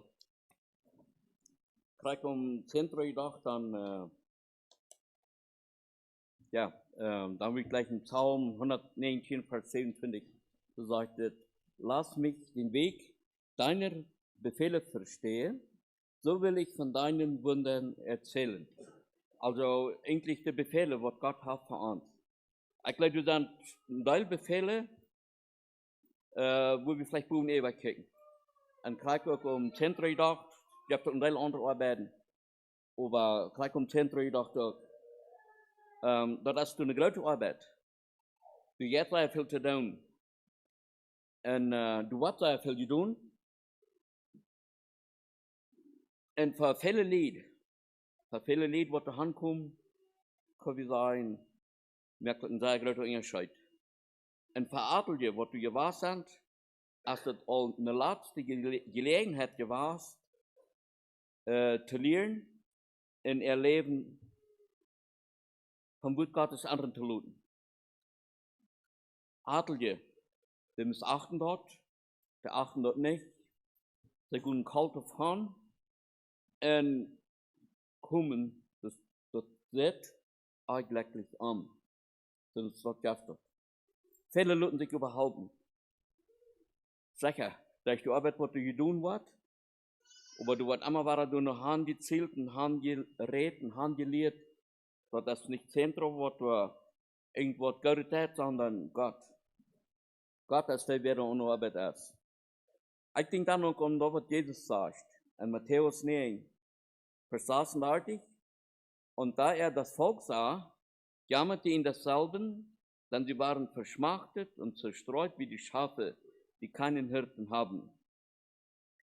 Trotzdem, dass es sehr viel Gemeindes gibt, ich glaube, dass unter den Mennoniten, dann sind so viele Gemeindes, dass alle Mennoniten, Erwachsene, die wollen irgendwie keine zu einer Gemeinde gehören. Wir sind so mit Gemeindes gesegnet, fehlt alle aus Einheimer, fehlt alle aus anderen Menschen. Und trotzdem sind immer noch viele Menschen, die nicht in Gebrauch für die Gemeinde haben. Jesus hat kam für die geistlichen Arme, hat kam für die körperlichen Arme und hat kam über für die seelischen Arme. Viele Lied von der Worte kommen, das sind Außenseiter. Das ist ein bisschen schweres Wort. Viele von denen sind so eine Tersiedgestadene. Das ist irgendwo, was man die nicht am Kreuz nennen passen. Am Kreuz von der Gesellschaft. Vielleicht einmal, wenn sie verstaat sind, von Kind an, von Jugend an, von Erwachsenen an, von der Familie an, mit einer, wird er nicht gleich von der Gemeinde, aber die sind zum Teil verstaat. Und sie feilen sich aus, sondern was Büterkund tun Stunden. Sehr viele von denen. Langsam verstetigt das so, wenn es zu Siege dringt. Und dann, welche Angst waren, wie irgendwo auf so einer Stadt sind, wo wir Menschen in diese zu Siege dringen. Du hast Gott wirklich einen Gräuel an. Und Jesus anjammert über so eine Menschen. Der gibt die Tianität, er ging durch die Darpa und er kickt und anjammert, wenn sie diese Sorte von Menschen sagt. Und die werden verschmachtet. Das wird gleich verschmachtet, wird, vielleicht sagen wir verschmachtet, verdarscht. Du wirst das all viel gebraucht. Aber geistlich verdarscht. Und so eine Menschen kommen da viele an. Ja. Sie sind verstreut. Und am Ende kann man sich bieten, vielleicht kaum wer. So. Und dann haben wir ein Sprichwort, das sagt, gerettet sein gibt Retter Sinn. En mir geht es dann so, wenn ich, da ich ein Jahr lang, du haben mit verschiedene Menschen te doen gemerkt, dat je de alle beslissingen rechten. En dan had hij een eerste onderhouding met de mensen. Dan deed hij dat zo wij. Maar dan werd onhuisend dat. En vele de kunden gaan, ze weten dat het entveeld wordt. En ze weten aber nicht, wat entveelt. Ze weten ook niet gleich kapot van de steden stoen. En dan da ich eine Zeit lang vom Unrecht. En man besonders schlecht, wenn sie anfangen zu counseling. Dann mal eins dann sagen sie, wo sie stehen. En dan zo zijn als dat dort vele, die nemen de hulp aan. Atelijke zijn verbeterd, atelijke gaan ook zum Teil verbeterd uit. Andere kunnen om dag van ihrer Graduation, sie können schön reden. Und bloß das schön reden merkt das nicht, hat das nicht wirklich verleugnet. Ja, ein gutes Ding, wat erst wat du wat Katechismus erreicht. Du wordt ook de 12 stappen erreicht. Dat helpt, ja, dat vielleicht noch ein bisschen vollkommen, dass man den Katechismus erreichen. Aber den Katechismus, das ist was viele Menschen gelehrt haben. Und sie können dann von dort, was sie weiten, geht dann wieder zu schaffen. Dort ist eine sehr große Gelegenheit. Und viele haben über von welchen Dingen mit dem Katechismus, die haben das falsch abgeführt, die haben das verdreht abgeführt. Und dann geht über zu kicken. Was sagt das durch und was sagt in der Bibel? Das ist eine sehr gute Gelegenheit. Der Katechismus, der führt ganz so chronologisch durch die Bibel. Fängt fair mit der Schöpfung an und hier hängen an dem Katechismus hier das dann noch so ab mit jedes in Barakum. Das ist fein. Und der Plan ist, du dann sagt, dass dann in 3 Monaten soll das dann bitte durchgehen einmal. Und dann sagen wir einmal durch die Bibel gehen, das fragt er dann durch. Mir ging das schein. Du magst die Menschen schaffen. Und was du dann nicht so schein, wir wenn sie sehen, die Bibel sagt anders. Und man einfach nur die Bibel merken und checken. Und dann sagen sie, na, wo hat das dann so verdreht gelehrt? Was mir da einmal sagen, meist jedes Mal sehr interessant wird, sind die Zeugnisse. Du kommst eigentlich Zeugnisse, wo vielleicht wenig von uns mal mit bei sind, oder auch von den Jugendarbeiter. Wo die Jugendarbeiter würde ich auch reden, weil ich mir heute mal so ein Zeugnis haben, wenn sie Graduation haben. Du kommst sehr wahrscheinlich Abbrecherzeugnisse. Dort wirklich wird dort sein. Und Jesus sagt in Matthäus 24, was ihr getan habt, einen unter diesen meinen geringsten Brüdern, das habt ihr mir getan. Weil wir nicht so fallen, dass dort geringe Menschen sind. Wo immer wir halten können, wohin wir nicht halten. Noch einmal, lass mich den Weg deiner Befehle verstehen. Was ist ans Befehl? Was ist Jesus den Befehl? Was ist ans Abgut? Was viel Zeit hat er ausgeteilt? Dort so eine schöne Arbeit und du fehlen immer Arbeit. Besonders was du in ihr Rechten tun. So wird dann am Verriet geplant und dann mit irgendeinem Jahr dann passt den einen oder den anderen Lehrer dort nicht. Und dann wird angestellt, das ist dann fertig täuschend.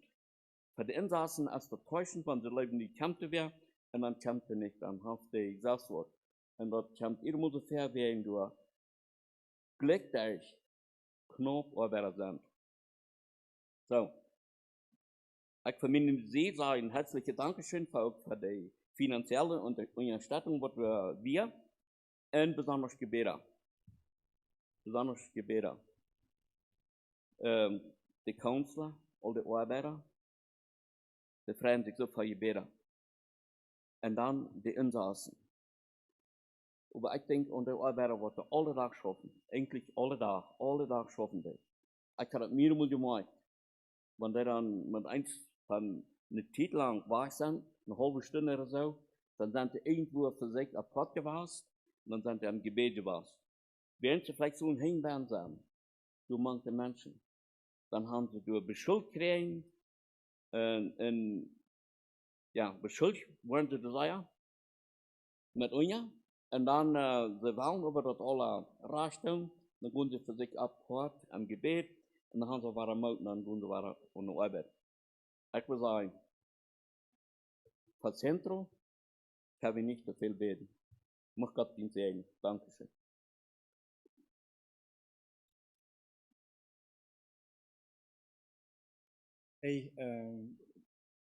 en ten zijn, zijn vrienden ook met bij, die hier voor de arbeid in het centrum. En inzwischen an, als het geen schuld mee gaan, dat is niet gezegd dat hij niet meer wat im Zentrum schaffen nach Luther, aber nie einmal aufgeschlossen.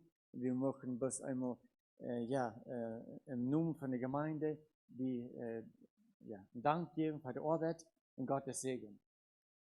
Den Dienst du so als Gemeinde habe ich in der Stadt und habe ich gedient und vom Zentrum aus erst dort ein Segen gewesen. Luther angerufen, die Frage, was sie noch länger können und man soll sich dann bedanken für die Arbeit, was sie tun haben. So, Gottes Segen. Das Platz nehmen. Bruder Johann Weber ist hier, heißt auch einer, was du einmal manchen Raum ist. Evidentlich haben wir es swifter geworden und schafft du so auch beständig man dort, als einmal ein großes Opfer. Und von anderer Seite kann ich mich nicht anders verstehen, da ist vielleicht einer oder andere, was du so, vielleicht das beim Horten, muss ich gedacht haben, na, das könnte vielleicht schein sein, oder hab ein bisschen eine Bürde Ochsens dort zu tun, und ja, reicht mir das nicht. Wenn ich Counseling, das ist nicht allen zu Hand, aber dann vielleicht ungerechten. Ich würde sagen, mit diesen Anliegen da, mal die an uns als deiner, und wir bringen das hier Kommentaren an, wir glauben, hier sind eine gute Mann, wir glauben, hier sind auch so, was vielleicht die Bürde haben. Wir würden dir noch mal ein Lied, diese Hand stellen, was du können, im Segen schaffen, im Segen dein, und ja, so.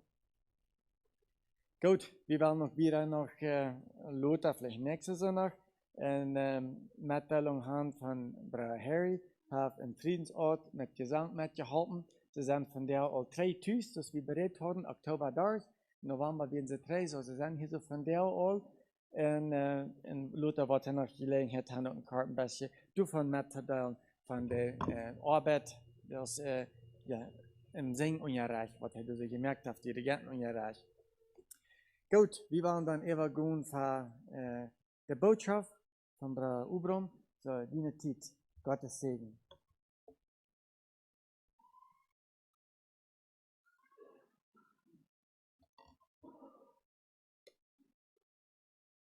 Der Segen des Herrn sei über euch. Das war in Psalm 129 sein wird. In Psalm 90, da sagt dort, Gott, Herr Gott, du bist unsere Zuflucht 4 und 4. Wohl für uns alle, und dort Wahrhaftigkeit ist. Der Herr Gott ist unsere Zuflucht 4 und 4. Der Herr uns Gott, am Vertrüwi, am Leiwi und am Hulwi und met der wir sind. Schein, dat wir een bedhuis, een Gotteshuis, der wir sind. Ich war von dir wird geholt von dem Herrn Gott, hier in dieser Gemeinschaft Gottesdienst zu sein. Du warst wird geholt von dir in dieser Versammlung. Du bist wird hier zu sein. Auf diese Gelegenheit, in einer Versammlung zu sein. Schein in einem Bethuis zu sein. Jesus sagt, wo 2 sich einig waren, um zu beten, dort wird ihm widerfahren. Das sind Segnungen. Wieder sagt Jesus da, wo 2 oder 3 versammelt sind, dann sie ein Mädel, Mann, Kind. Jesus hat ihn gefallen, wo er sieht, die Gemeinde ist vereint im Gebet. Die Gemeinde ist in Gemeinschaft taub und Gott sein Wort nicht anzukicken. Jesus sagt, dann sie auch da, in jener Versammlung. Das sind Verheißungen. Das sind besondere Segnungen für heute, für uns. Eine Versammlung zu sein, ein Port zu sein, eine Versammlung. Und Gott sei Dank, dass wir die Gelegenheit haben.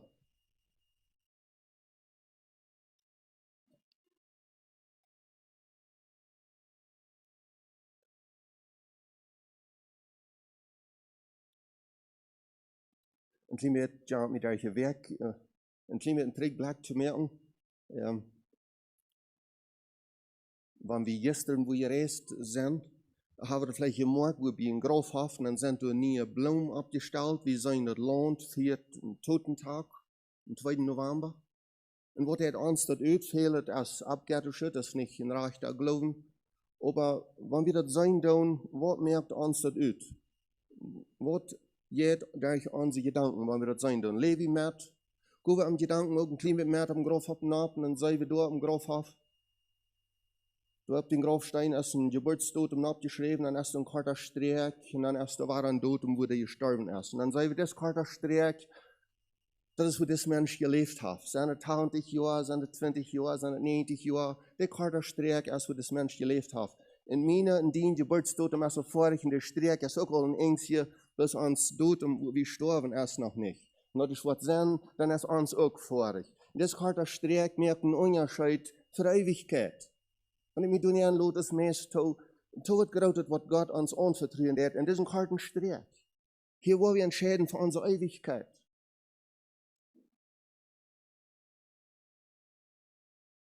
Wanneer ik aan de arbeid zie, vielleicht am Abend inbrengen oder am Huis bouwen, wanneer ik zin heb, voor ik zie met mijn arbeid, ik rief mijn gereedschap op, dan leg ik eenmaal een klein beetje terug te kijken. Veel zin heb dat ik ook opbreng. En wo weet weer het huis staan voor ik, oder wo weet weer mijn Abend dan aangebracht.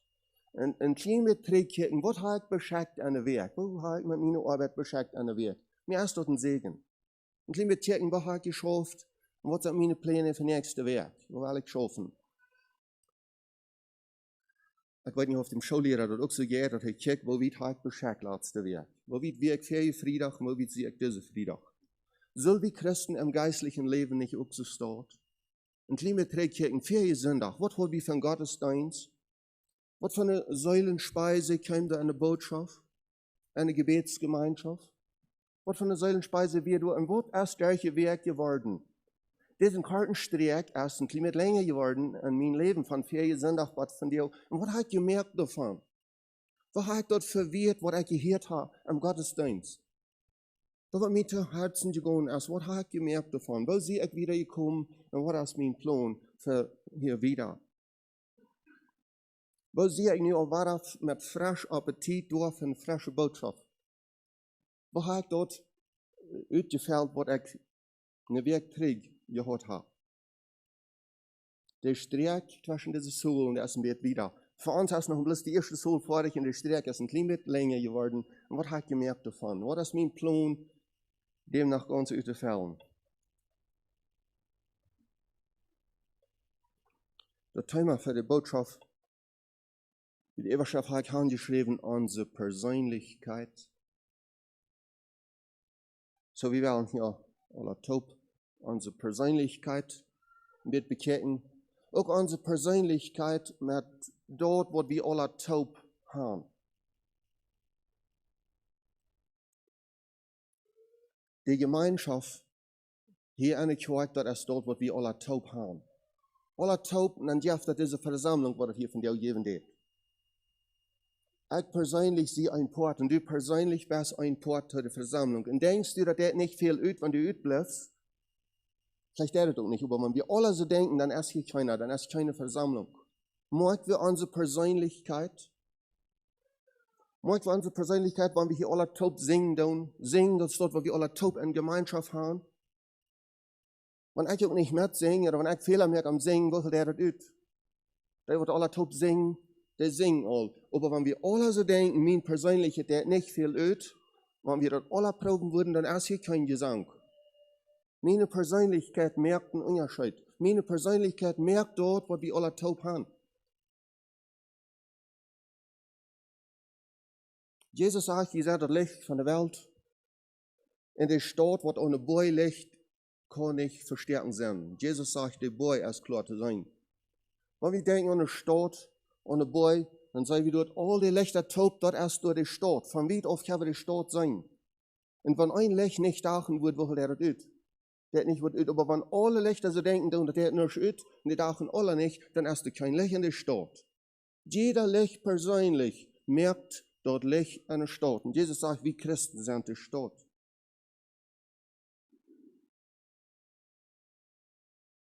In Offenbarung redet davon, wir wollen zu den Toren eingehen in die Stadt, in der Ewigkeit, wo wir in die Stadt nicht gehen. Mir denkt noch so klar, als ich ein Jugendjung war. Dann wäre ich auch begossen mit den Freunden und dann, wenn ich so was tue, und ich bete, meine Eltern haben mich gelehrt beten, und ich bete. Und am Gebet denke ich so, wo sicher sehe ich wirklich mein ewiges Leben? Was Jesus mir annehmen? Ich habe so eine Gedanken, ich war wie die Toren im Himmel hingehen, mit einer Freundengruppe taub gehen, aber ich Jesus gleich treffen, aber ich da im Himmel auch nicht hingehen. Von der aus meine Antwort, dass das nächstes dort schaffen wird. Wir wollen persönlich, unsere Persönlichkeit, der ist nicht eine Gruppe, unsere Persönlichkeit ist wir sind verantwortlich dafür. Hier sind wir eine Buddel Wuta. Und das ist dort, wo der Taub ist. Und wenn es regnet, dann kommt es an einzelne Lagen. In einzelnen Lagen, der hat nicht viel Leute. Aber wenn die Lagen alle so denken, dann ist hier kein Wuta. Jeder Lag ist persönlich. So sind wir, alle haben wir unsere Persönlichkeit. Persönlich nehmen wir Port. Und dort, wo wir alle taub haben. Und Judas Vers 3, du redet von uns gemeinsamen Heil. Uns Heil an Jesus, uns gemeinsame, dort wo wir alle taub haben, an Jesus, aber wenn ich persönlich nicht geheilt sie von Jesus, mit seinem Blut, dann habe ich nicht Port und dort wo wir gemeinsam haben. Dann an dem 4. Vers, dann redet er von der Gnade unseres Gottes. Das nimmt uns Menschen, uns Christen, die Gnade unseres Gottes. Das sagt er nicht bloß mein Gott, die Gnade von meinem Gott, die Gnade unseres Gottes. Und ob ich persönlich habe, das Gnade Port. Und das ist das nicht uns. In Lukas 1,71 ist das, wo Johannes der Täufer geboren wird. Und dann ist das dort, dass die verheißene Messias wird nicht kommen. Und dann sagt er dort, dass Gott gedenkt an den Bund, was er unsere Väter versprochen hat. Die Verheißungen, die nicht kommen, die tun sich nicht erfüllen. Wenn er kommt, dann sagt er, er wird unsere Füße auf dem Weg des Friedens bringen. Unsere Füße auf dem Weg des Friedens. Wie alle Christenheit auf dem Weg des Friedens. Aber meine Zeit nicht persönlich auf den Weg des Friedens, die braucht seine Haare nicht dort und dort. Unsere Persönlichkeit. Jesus lehrt uns beten, unser Vater im Himmel. Uns Vater im Himmel, aller Taub, uns liebender Vater, dem wir leben, dem wir vertrauen und dem wir uns holen, der uns Zuflucht ist für und für. Unser täglich Brot gib uns heute, wie aller Taub, so in Einheit, so verbunden, uns Brot wie aller Taub, gib uns unser täglich Brot. Vergib uns all unsere Verfehlungen. Führe uns nicht in Versuchung, wie aller Taub an Port. Lehrt Jesus uns zu beten. Erlöse uns von dem Übel. Wie persönlich brauchen, dass wir Jesus kennen, dass wir Jesus haben, dass wir mit Jesus sind, dass wir Anteil haben an dort, wo du uns ist. Dass wir können sein, uns Vater im Himmel. Gib uns täglich Brot. Vergib uns unsere Schulden. Persönlich brauchen wir Jesus dort um Port haben. Matthäus 16, ja, ich habe mich so falsch zu lesen. Hier ist Jesus mit seinen Jüngern taub auf dem Berg mit Caesarea Philippi und er fragt seine Jünger, was seien die Menschen von mir? Jesus selbst fragt, was seien die Menschen von mir? Wer sehe ich? Some seien die beste Elia, some seien die beste wer von den Propheten, some seien die beste Johannes der Täufer. Und Jesus kommt dicht dabei und fragt, was sei je? Was sei je von mir? Wer sehe ich? Wer ist Jesus? Kommt die Frau. Matthäus 16. Petrus als Reitmann antwortet. Da antwortete Simon Petrus und sprach, du bist Christus, der Sohn des lebendigen Gottes. Und Jesus antwortete und sprach zu ihm, glückselig bist du Simon, Jonas Sohn. Denn Fleisch und Blut haben dir das nicht offenbart, sondern mein Vater im Himmel. Und ich sage dir auch, du bist Petrus. Und auf diesen Felsen will ich meine Gemeinde bauen und die Pforten der Hölle werden sie nicht überwältigen. Und ich werde dir die Schlüssel des Himmelreichs geben. Alles, was du auf Erden binden wirst, wird auch im Himmel gebunden sein. Und alles, was du auf Erden lösen wirst, wird auch im Himmel gelöst sein. Simon, Jonas ihn jung, dort wie Petrus. Dort wie das Jünger. Aber Jesus gab ihm einen anderen Namen, Petrus, und wie ein Fels, ein Stein, nahe der Arm. Und auf diesen Felsen, sagt Jesus, weil ich meine Gemeinde bauen, in die Pforten der Hölle wollen die nicht überwältigen. Der Wort bestehen. Dort wird wie taub haben. Dort wird bestehen. Dort wird. Dort wird nicht eine Übermacht überkommen. Und Jesus sagt hier auf diesen Felsen, des Stein, auf den verheißenen Messias, Christus, des lebendigen Gottes Sohn. Dort wird Jesus erworben hat durch sein Blut. Dort ist der Fels. Dort wird Jesus durch sein Blut erkauft hat. Dort ist der Grund, auf was Jesus seine Gemeinde bauen wird. Und er bietet von dir, seine Gemeinde. in so einer zuverlässigen Grund, wo ich Düden abgucken dürfen. Jesus, sein Blut, Jesus, seine Gnade, seine Freundlichkeit, dass er uns werthält, dass er uns annimmt. Dass er eine Brücke hat für uns in seinem Reich. Auf diesen Felsen abzukommen. So ein zuverlässiger Fels. Das Fels hat eine Deur. Durch die Tore in diese Stadt hineingehen. Sag ich in Offenbarung im Himmel, wo wir durch die Toren in die Stadt eingehen. Das Fels, der hat hier auf der Erde all eine Deur. Jesus sagt, ich bin die Tür zu den Schafen. Wer nicht zu der Deur durchgeht, jetzt das, wo niemand zum Däfen und Mörder. Der nicht der Jesus persönlich, der Erfahrung und Leben hat von Jesus, der hat nicht Port, Recht Gottes. Der hat nicht Port auf diesen zuverlässigen Fels, wer nicht durch diese Deur. Und diese Deur ist Jesus. Dort erworbene Werk auf Golgatha, was Jesus für uns Menschen getan hat. Was er frei ist für uns. Wo wir uns nicht verdienen, wo wir nicht jeden tun können, dort zahlt nicht, was wir tun können. Jenen großen Preis, den Jesus erworben hat auf Golgatha. Dort ist der Grund, dort ist die Deur, wo wir persönlich durch und abkommen.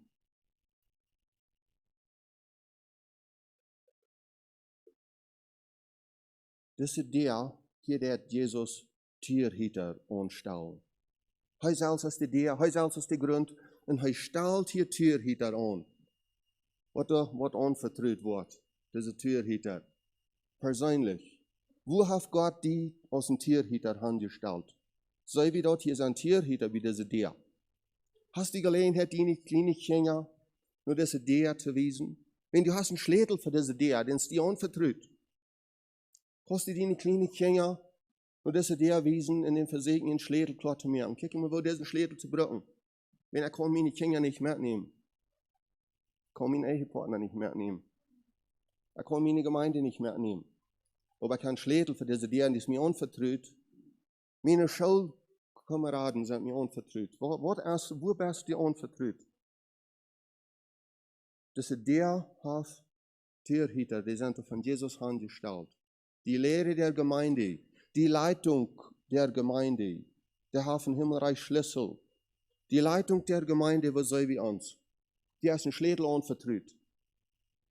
Da ich Menschen, diesen Schlädel sein zu wiesen, welche sie hier näher kommen können.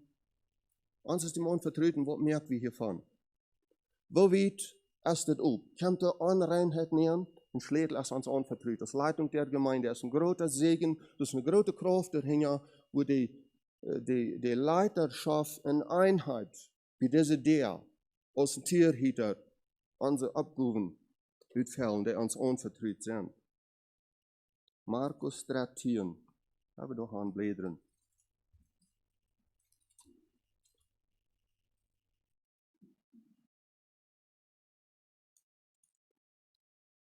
Markus 13, 34.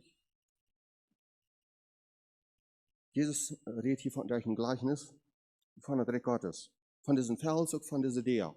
Wie ein Mensch, der aus der Landes zog, sein Haus verließ und seinen Knechten Vollmacht gab und einem Geistlichen sein Werk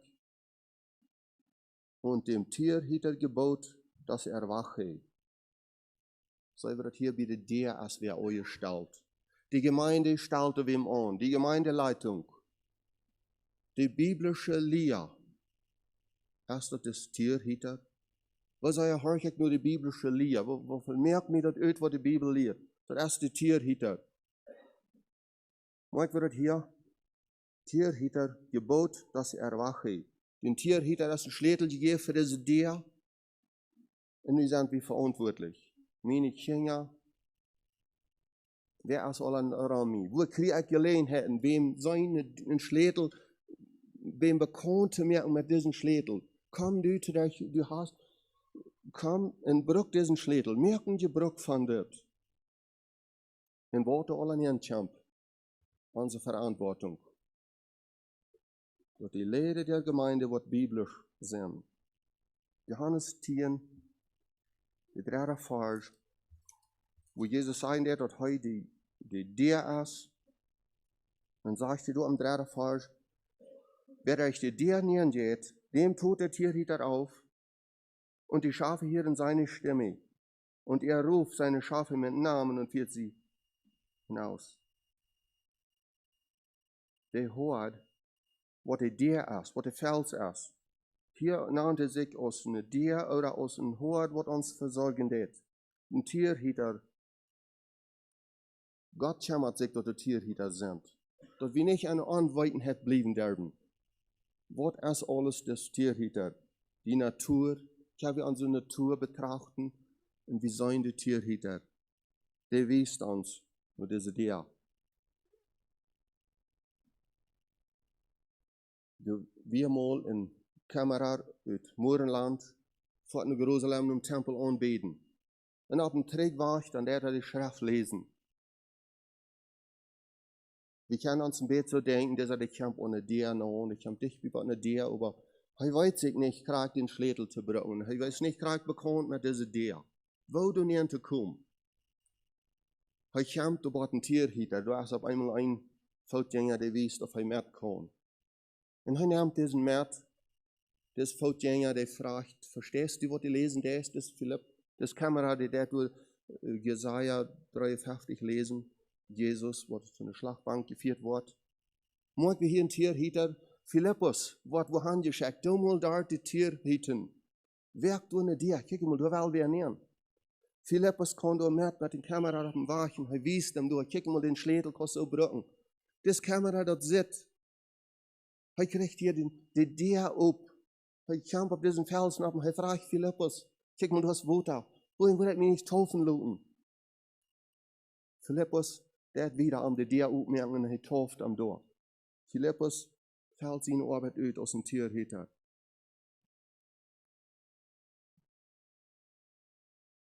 Wer ist uns Tierhieter von dir? Wir nicht unsere Eltern, unsere Schullehrer, unsere Schullehrer. Die Lehre der Bibel über alles. Die Leitung der Gemeinde. Wo aufmerksam sie ich auf die Leitung der Gemeinde? Solange sie mich nicht vermuten, wird all gut sein, dann soll ich nicht zu schlecken, wird all irgendwo schaffen. Sie ich aufmerksam, dass unter die Leitung, was den denken, was sein, dass ich dort Respekt, wenn ich dort nicht Respekt, was halb Gott, dass die Tierhieter anstellen. Tierhieter, die Leitung der Gemeinde, die Dienerschaft, die sind so mit einem Schlüssel. Respekt ich den, obacht ich auf den, weil ich lernen von denen. Was denkst du von mir? Frau ich dem, was denkst du von mir? Wo kann ich beten für die, dass die in Tierhieter was strüht fällt? Wo ich im Port sein, ich persönlich? Respekt ich den, die Leitung der Gemeinde? Über alles, die Lehre der Bibel. Dass die Leitung, was biblisch sind, ist noch weit über alles, so wie auch persönlich verantwortlich für.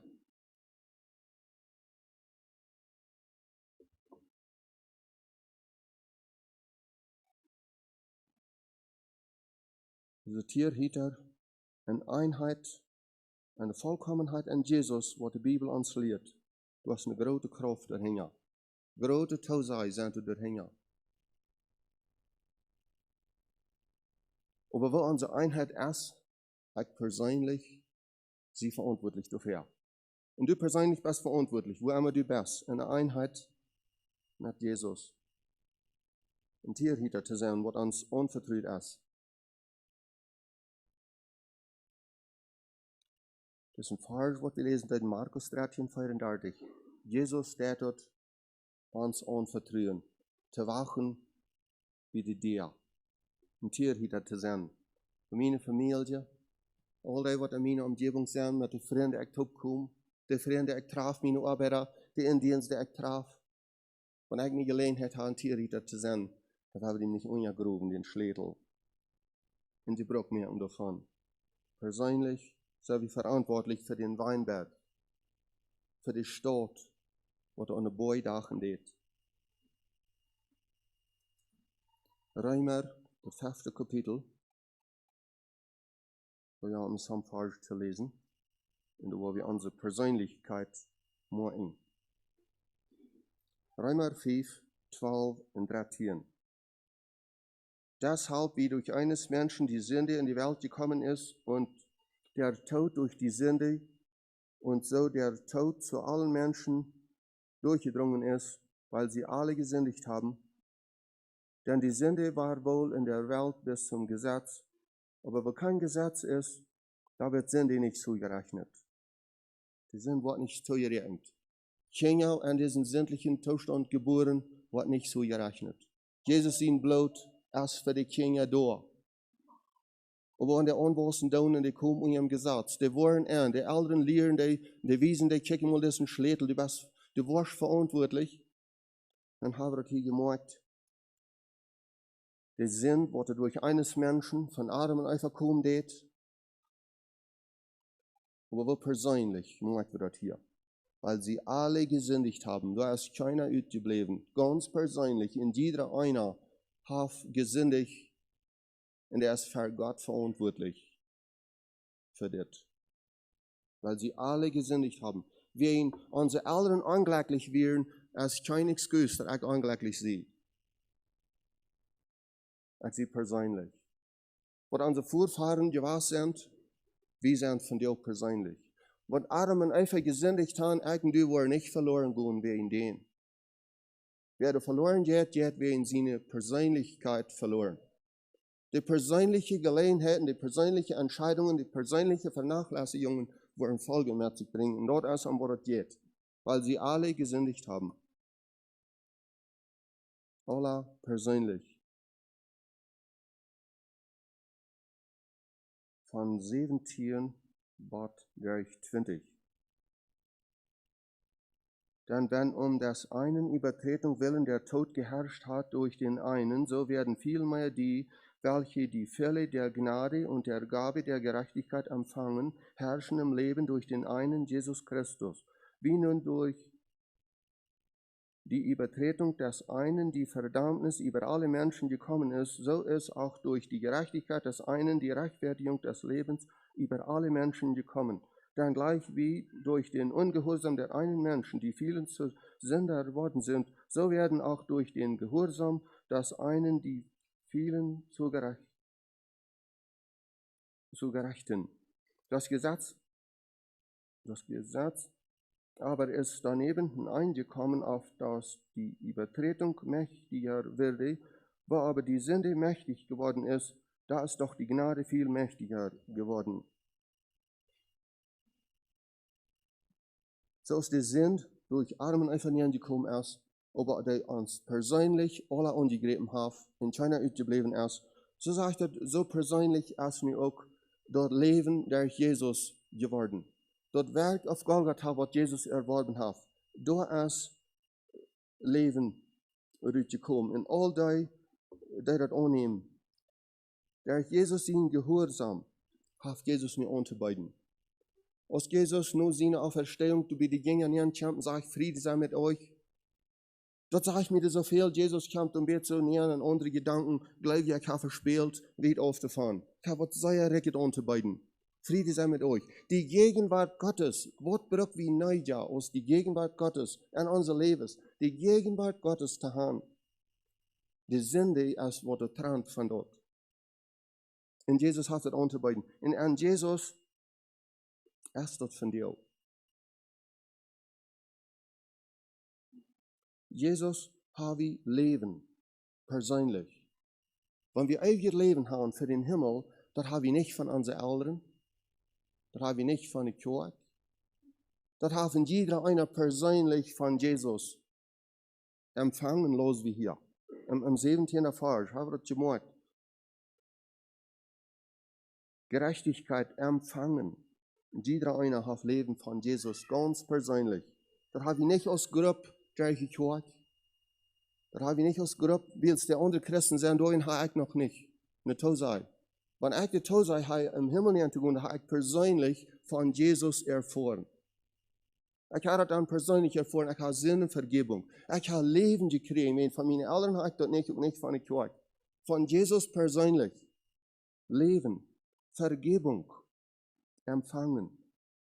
Bewusst von Jesus. Im 20. Vers sagen wir die Macht der Sünde.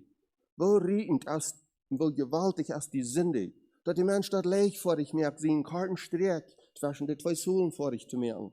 Was der entscheidende hat für Ewigkeit, wo wir wollen sind. Manchmal wird der Mensch so gleichvorig. Und dit lekker altijd. Hoe kort zijn we gekomen, want we ons zijn, we brauchen alle genood. Dat gaat ons alle even rein. We brauchen genood en Jesus staat aanbieden. Die Fälle ist da. Weet wat we überwinden, wenn du wat Jesus getan hat. Wir zijn die Macht der Sünde, so gieren als ein Mensch leben will. So gieren will ein Mensch leben und kein Doktor kann ihm im Leben helfen. Der Tod rettet ihm nicht in der folgende Kampf von Sünde. Wo mächtig es sind, der rettet alle Menschen im Tod nicht. Und die Zeit ist aufgerannt, erst die im Tod nicht. Keiner hält das ab. So mächtig es die sind, aber das sagt die Gnade ist noch mächtiger. Wenn wir die Gnade persönlich haben, die Gnade ist noch mächtiger.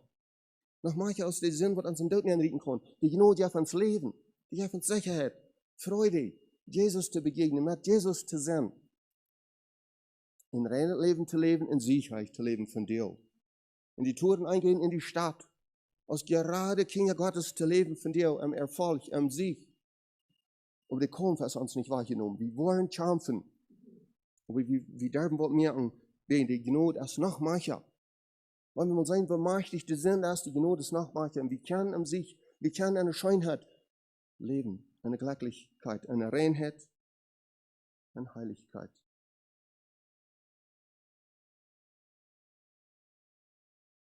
In 1. Korinther 10, da sagt er, wir haben noch nicht mit Fleisch und Blut zu kämpfen. Uns Kampf ist nicht, geht nicht über uns Vermögen. Das ist, was er sagen wird. Gott sagt nur, hier sagen wir, dass Gott persönlich mit uns alle mitgehen wird. Nicht bloß als Gruppe in der Kirche. Gott geht mit jeder einen persönlich, Schritt für Schritt mit, und Gott checkt, dass die Versuchungen wollen nicht über den Vermögen kommen. Gott macht, dass die Versuchung so ein Ende gewinnt, dass ihr es könnt ertragen. Das lesen wir in 1. Korinther 10, wo Gott persönlich mit uns mitgeht. Und heute haben wir gesagt, die Versuchung wollen nicht über uns vermeiden. Dass wir machen einen sinnvollen, es nicht Wahrheit. Gott geht mit, dass die Menschen ertragen können. Weil die Gnade in Brück nehmen, geht. Epheser 2,5 sagt, dass wir sind mit Christus lebendig gemacht.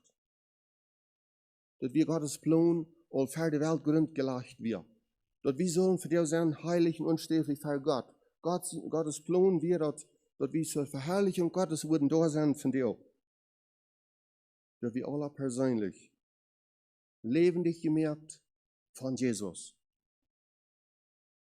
Mit Christus lebendig gemacht. So persönlich.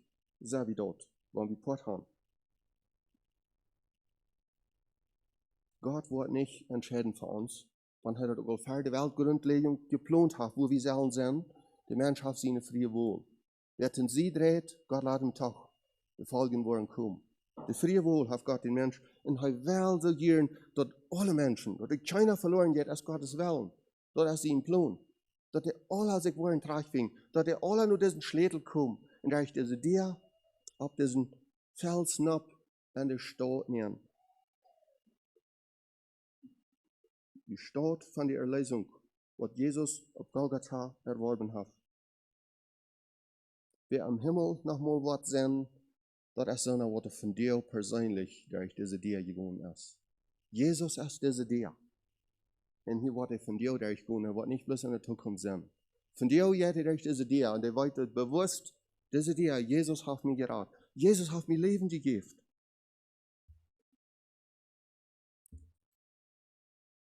Wo kann ich mich selbst, dass ich weiter diese Dia, dass ich bewusst sie, dass ich bereit sie für den Himmel, wenn Jesus kommt. Und was kann ich mich? Und was wir uns sein können, die Gemeinde in Offenbarung 2. Das ist die Gemeinde ab 7 verschiedene Städten. Und wie du 2 Vers lesen würden, Offenbarung 2.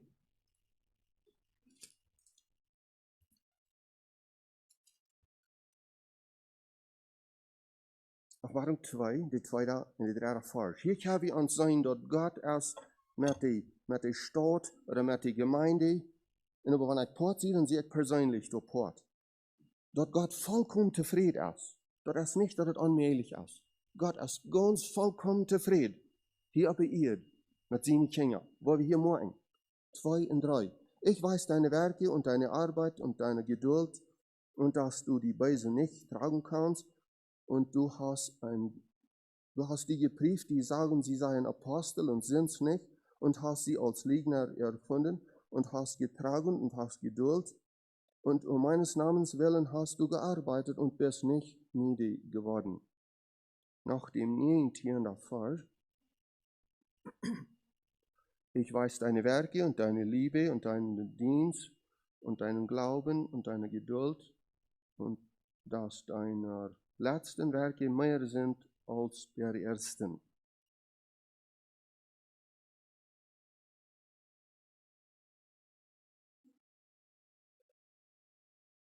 Hier habe ich uns sein, dass Gott zufrieden ist.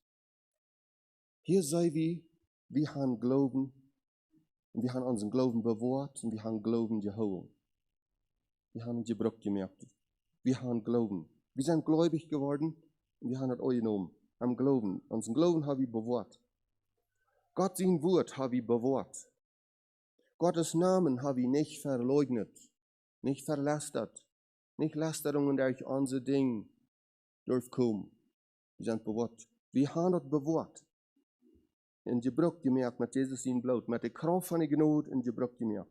Unsere Kleider hell gemacht im Blut des Lammes. Das ist nicht bloß von selbst. Ich habe mir gekümmert, und meine Kleider sind hell im Blut des Lammes.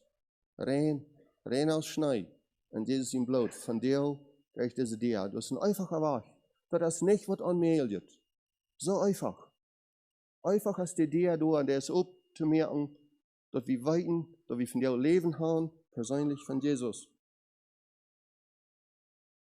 Das seht ihr, sie hatten ihre Kleider nicht besudelt. Wo sind wir von dir gefahren, unsere Kleider zu besudeln? An der Welt, Verlockungen aus der Welt, Weltlichkeit nehmen. Die Dia sein so weit aufzumerken, dass er drin hat, das wird auch schaffen. Gott ist doch ein Gott der Geduld, ein Gott der Liebe. Das wird auch schaffen. Wo weit ist die Dia open? Was kommt denn her? Das sagt hier, diese haben ihre Kleider nicht besudelt, da haben sie nicht beteiligt an Unreinheiten. Dort, wo nicht Gott wohlgefällig ist. Dort, wo er nicht bühend ist, nicht unbeteiligt. Pornografiebilder, die mich nicht geistlich bühen, die mich nicht beteiligen und nicht mich besüdeln. Das ist schon sieht. Unreine Dinge. Unreine Denken. Wenn ich schwacher siehst morgens, was tun meine Gedanken? Wenn es nicht bühend ist, dann steh ab im Bett. Merk, was geht von meinen Gedanken. Nicht mich besüdeln, weil das, was sie getan haben. Und die Brücke gemerkt mit der Gnade. Geduld haben sie gehabt. Wo kommen wir von dir an Prüfungen her, dass wir Geduld, wo sich das proben wird, ob wir Geduld haben. Unsere Familien, haben wir Geduld.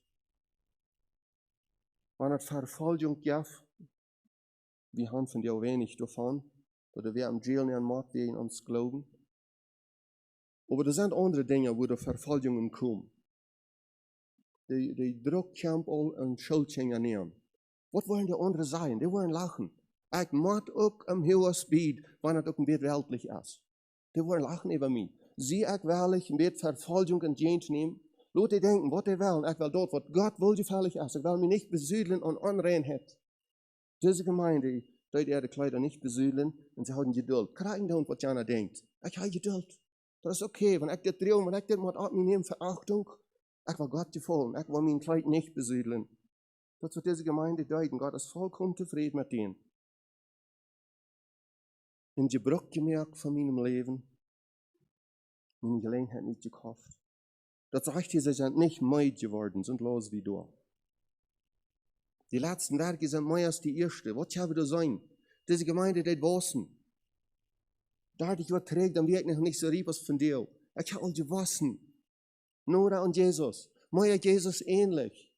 Nicht, dass ich vollkommen sehe, aber mehr Jesus ähnlich. Ich komme wieder, ich weiß, meine Werke sind mehr. Ich sehe am Wassen, am Bleiben. Ich bleibe nicht durchstehen. Die Versuchung, was ich dann hat, hat nicht mehr. Ich sehe all wieder gekommen. Ich weiß, wenn die letzten Werke sind mehr als die erste. Das ist am Wassen. Und die Brücke mir an. Am Wachstum sind.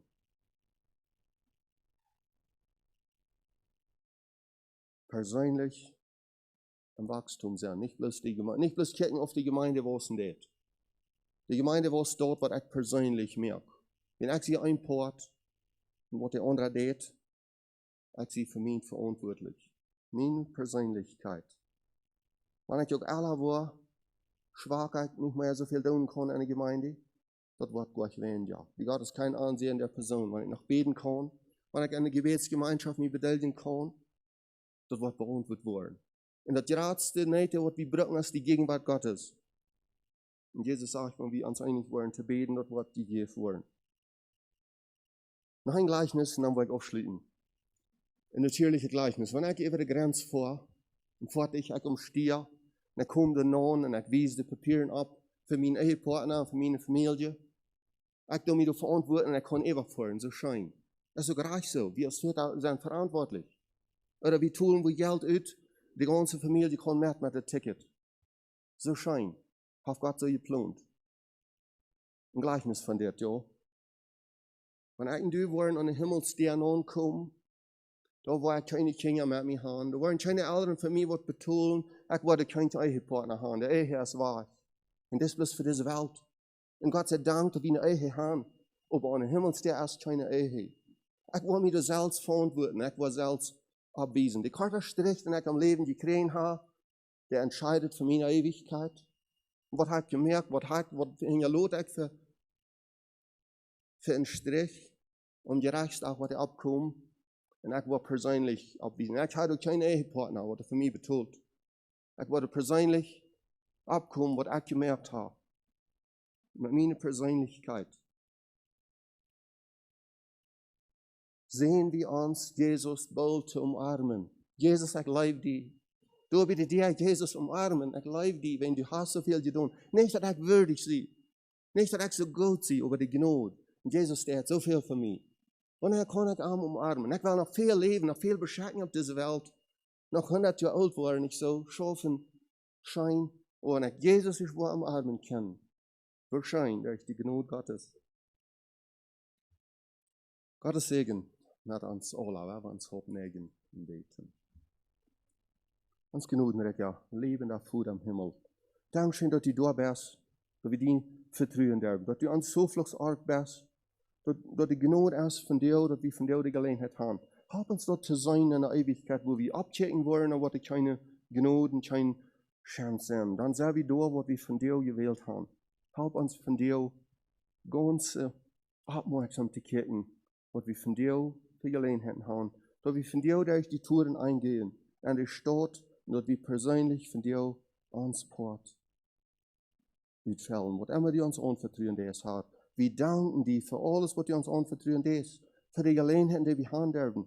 Dankeschön für deine Gegenwart, für deine Geistesleitung. Sehen uns alle. Wir setzen jeder einem in diese Versammlung und wir beten, sie in jeder einem so dicht bei. Lass ihm deine Leib feilen, deine Gegenwart, deine Vergebung, deine Kraft, deine Gnade. Sie in jeder einem dicht bei und sehen den, gebt ihm Entschlossenheit, gebt ihm Entschiedenheit, deinen Willen zu fällen. An deine Nähe zu kommen und am Segen zu leben. In den Segen für den Nächsten zu sein. In Licht in der Stadt zu sein. Wir freuen um deine Leitung und deinen Segen. Im Namen Jesus. Amen.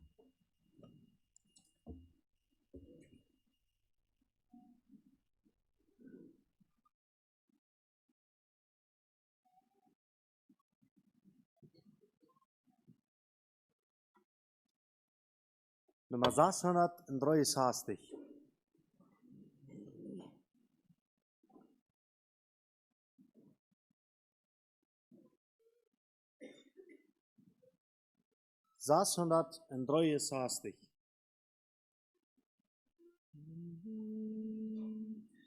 Wer zieht das Siege durchs Pellentor? Wart gebaut, wart gebaut. Wer wird begrüßt von der Engelchor?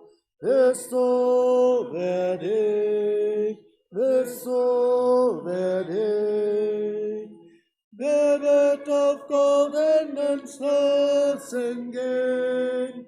Wer wird mit jauchzenden Scharen stehen?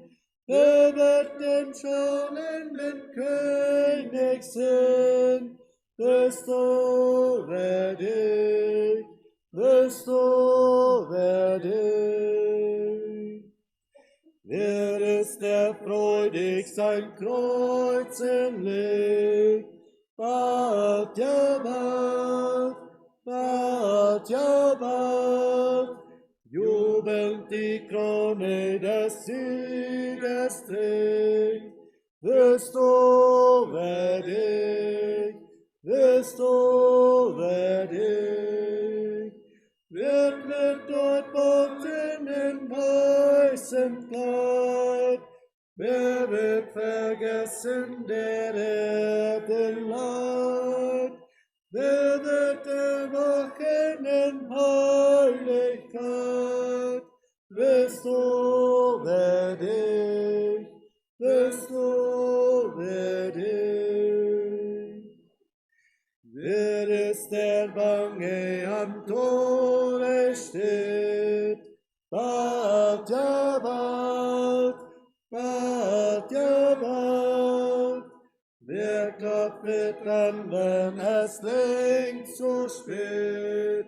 Bist du würdig, bist du würdig.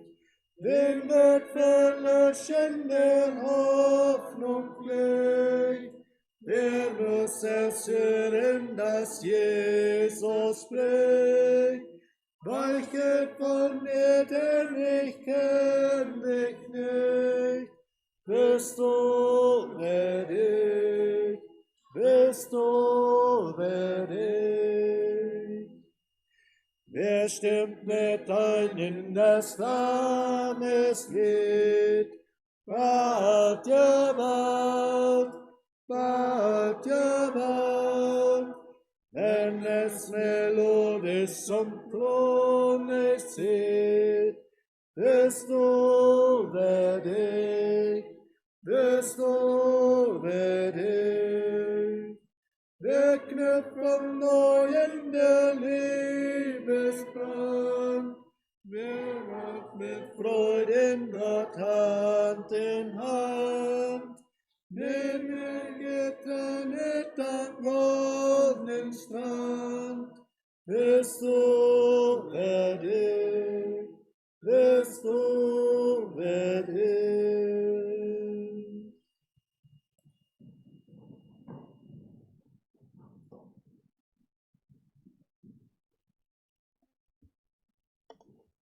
Die Frau von der Leute wird persönlich, wirst du, werd ich. Ganz persönlich. Das Wort wird, das ist persönlich. Und wir viel in Gemeinschaft tun und dort wunderschön ist und dort kriegt so geplant ist. Aber unsere persönlichen Entscheidungen bestimmen unser persönliches Ziel. Wenn wir persönlich für den Heiland wollen tun und persönlich einen Lohn kriegen, ein Urteil über uns Leben. So ein welches Wort, das ganz persönlich, was der Herr uns Leben nehmen hat, und da wir uns so persönlich verantworten, und dann wird das Frucht bringen. Wenn wir uns so persönlich sein, für was ich da, dann merkt ihr den Unterschied nicht so. Was ich dann, was für eine Entscheidung merke ich, dass dort am letzten irgendwas utkommt, kein utkommt. Ganz persönlich. Und der Herr dort Segen. Ich glaube wieder nach nur uns mit dem Segen loten.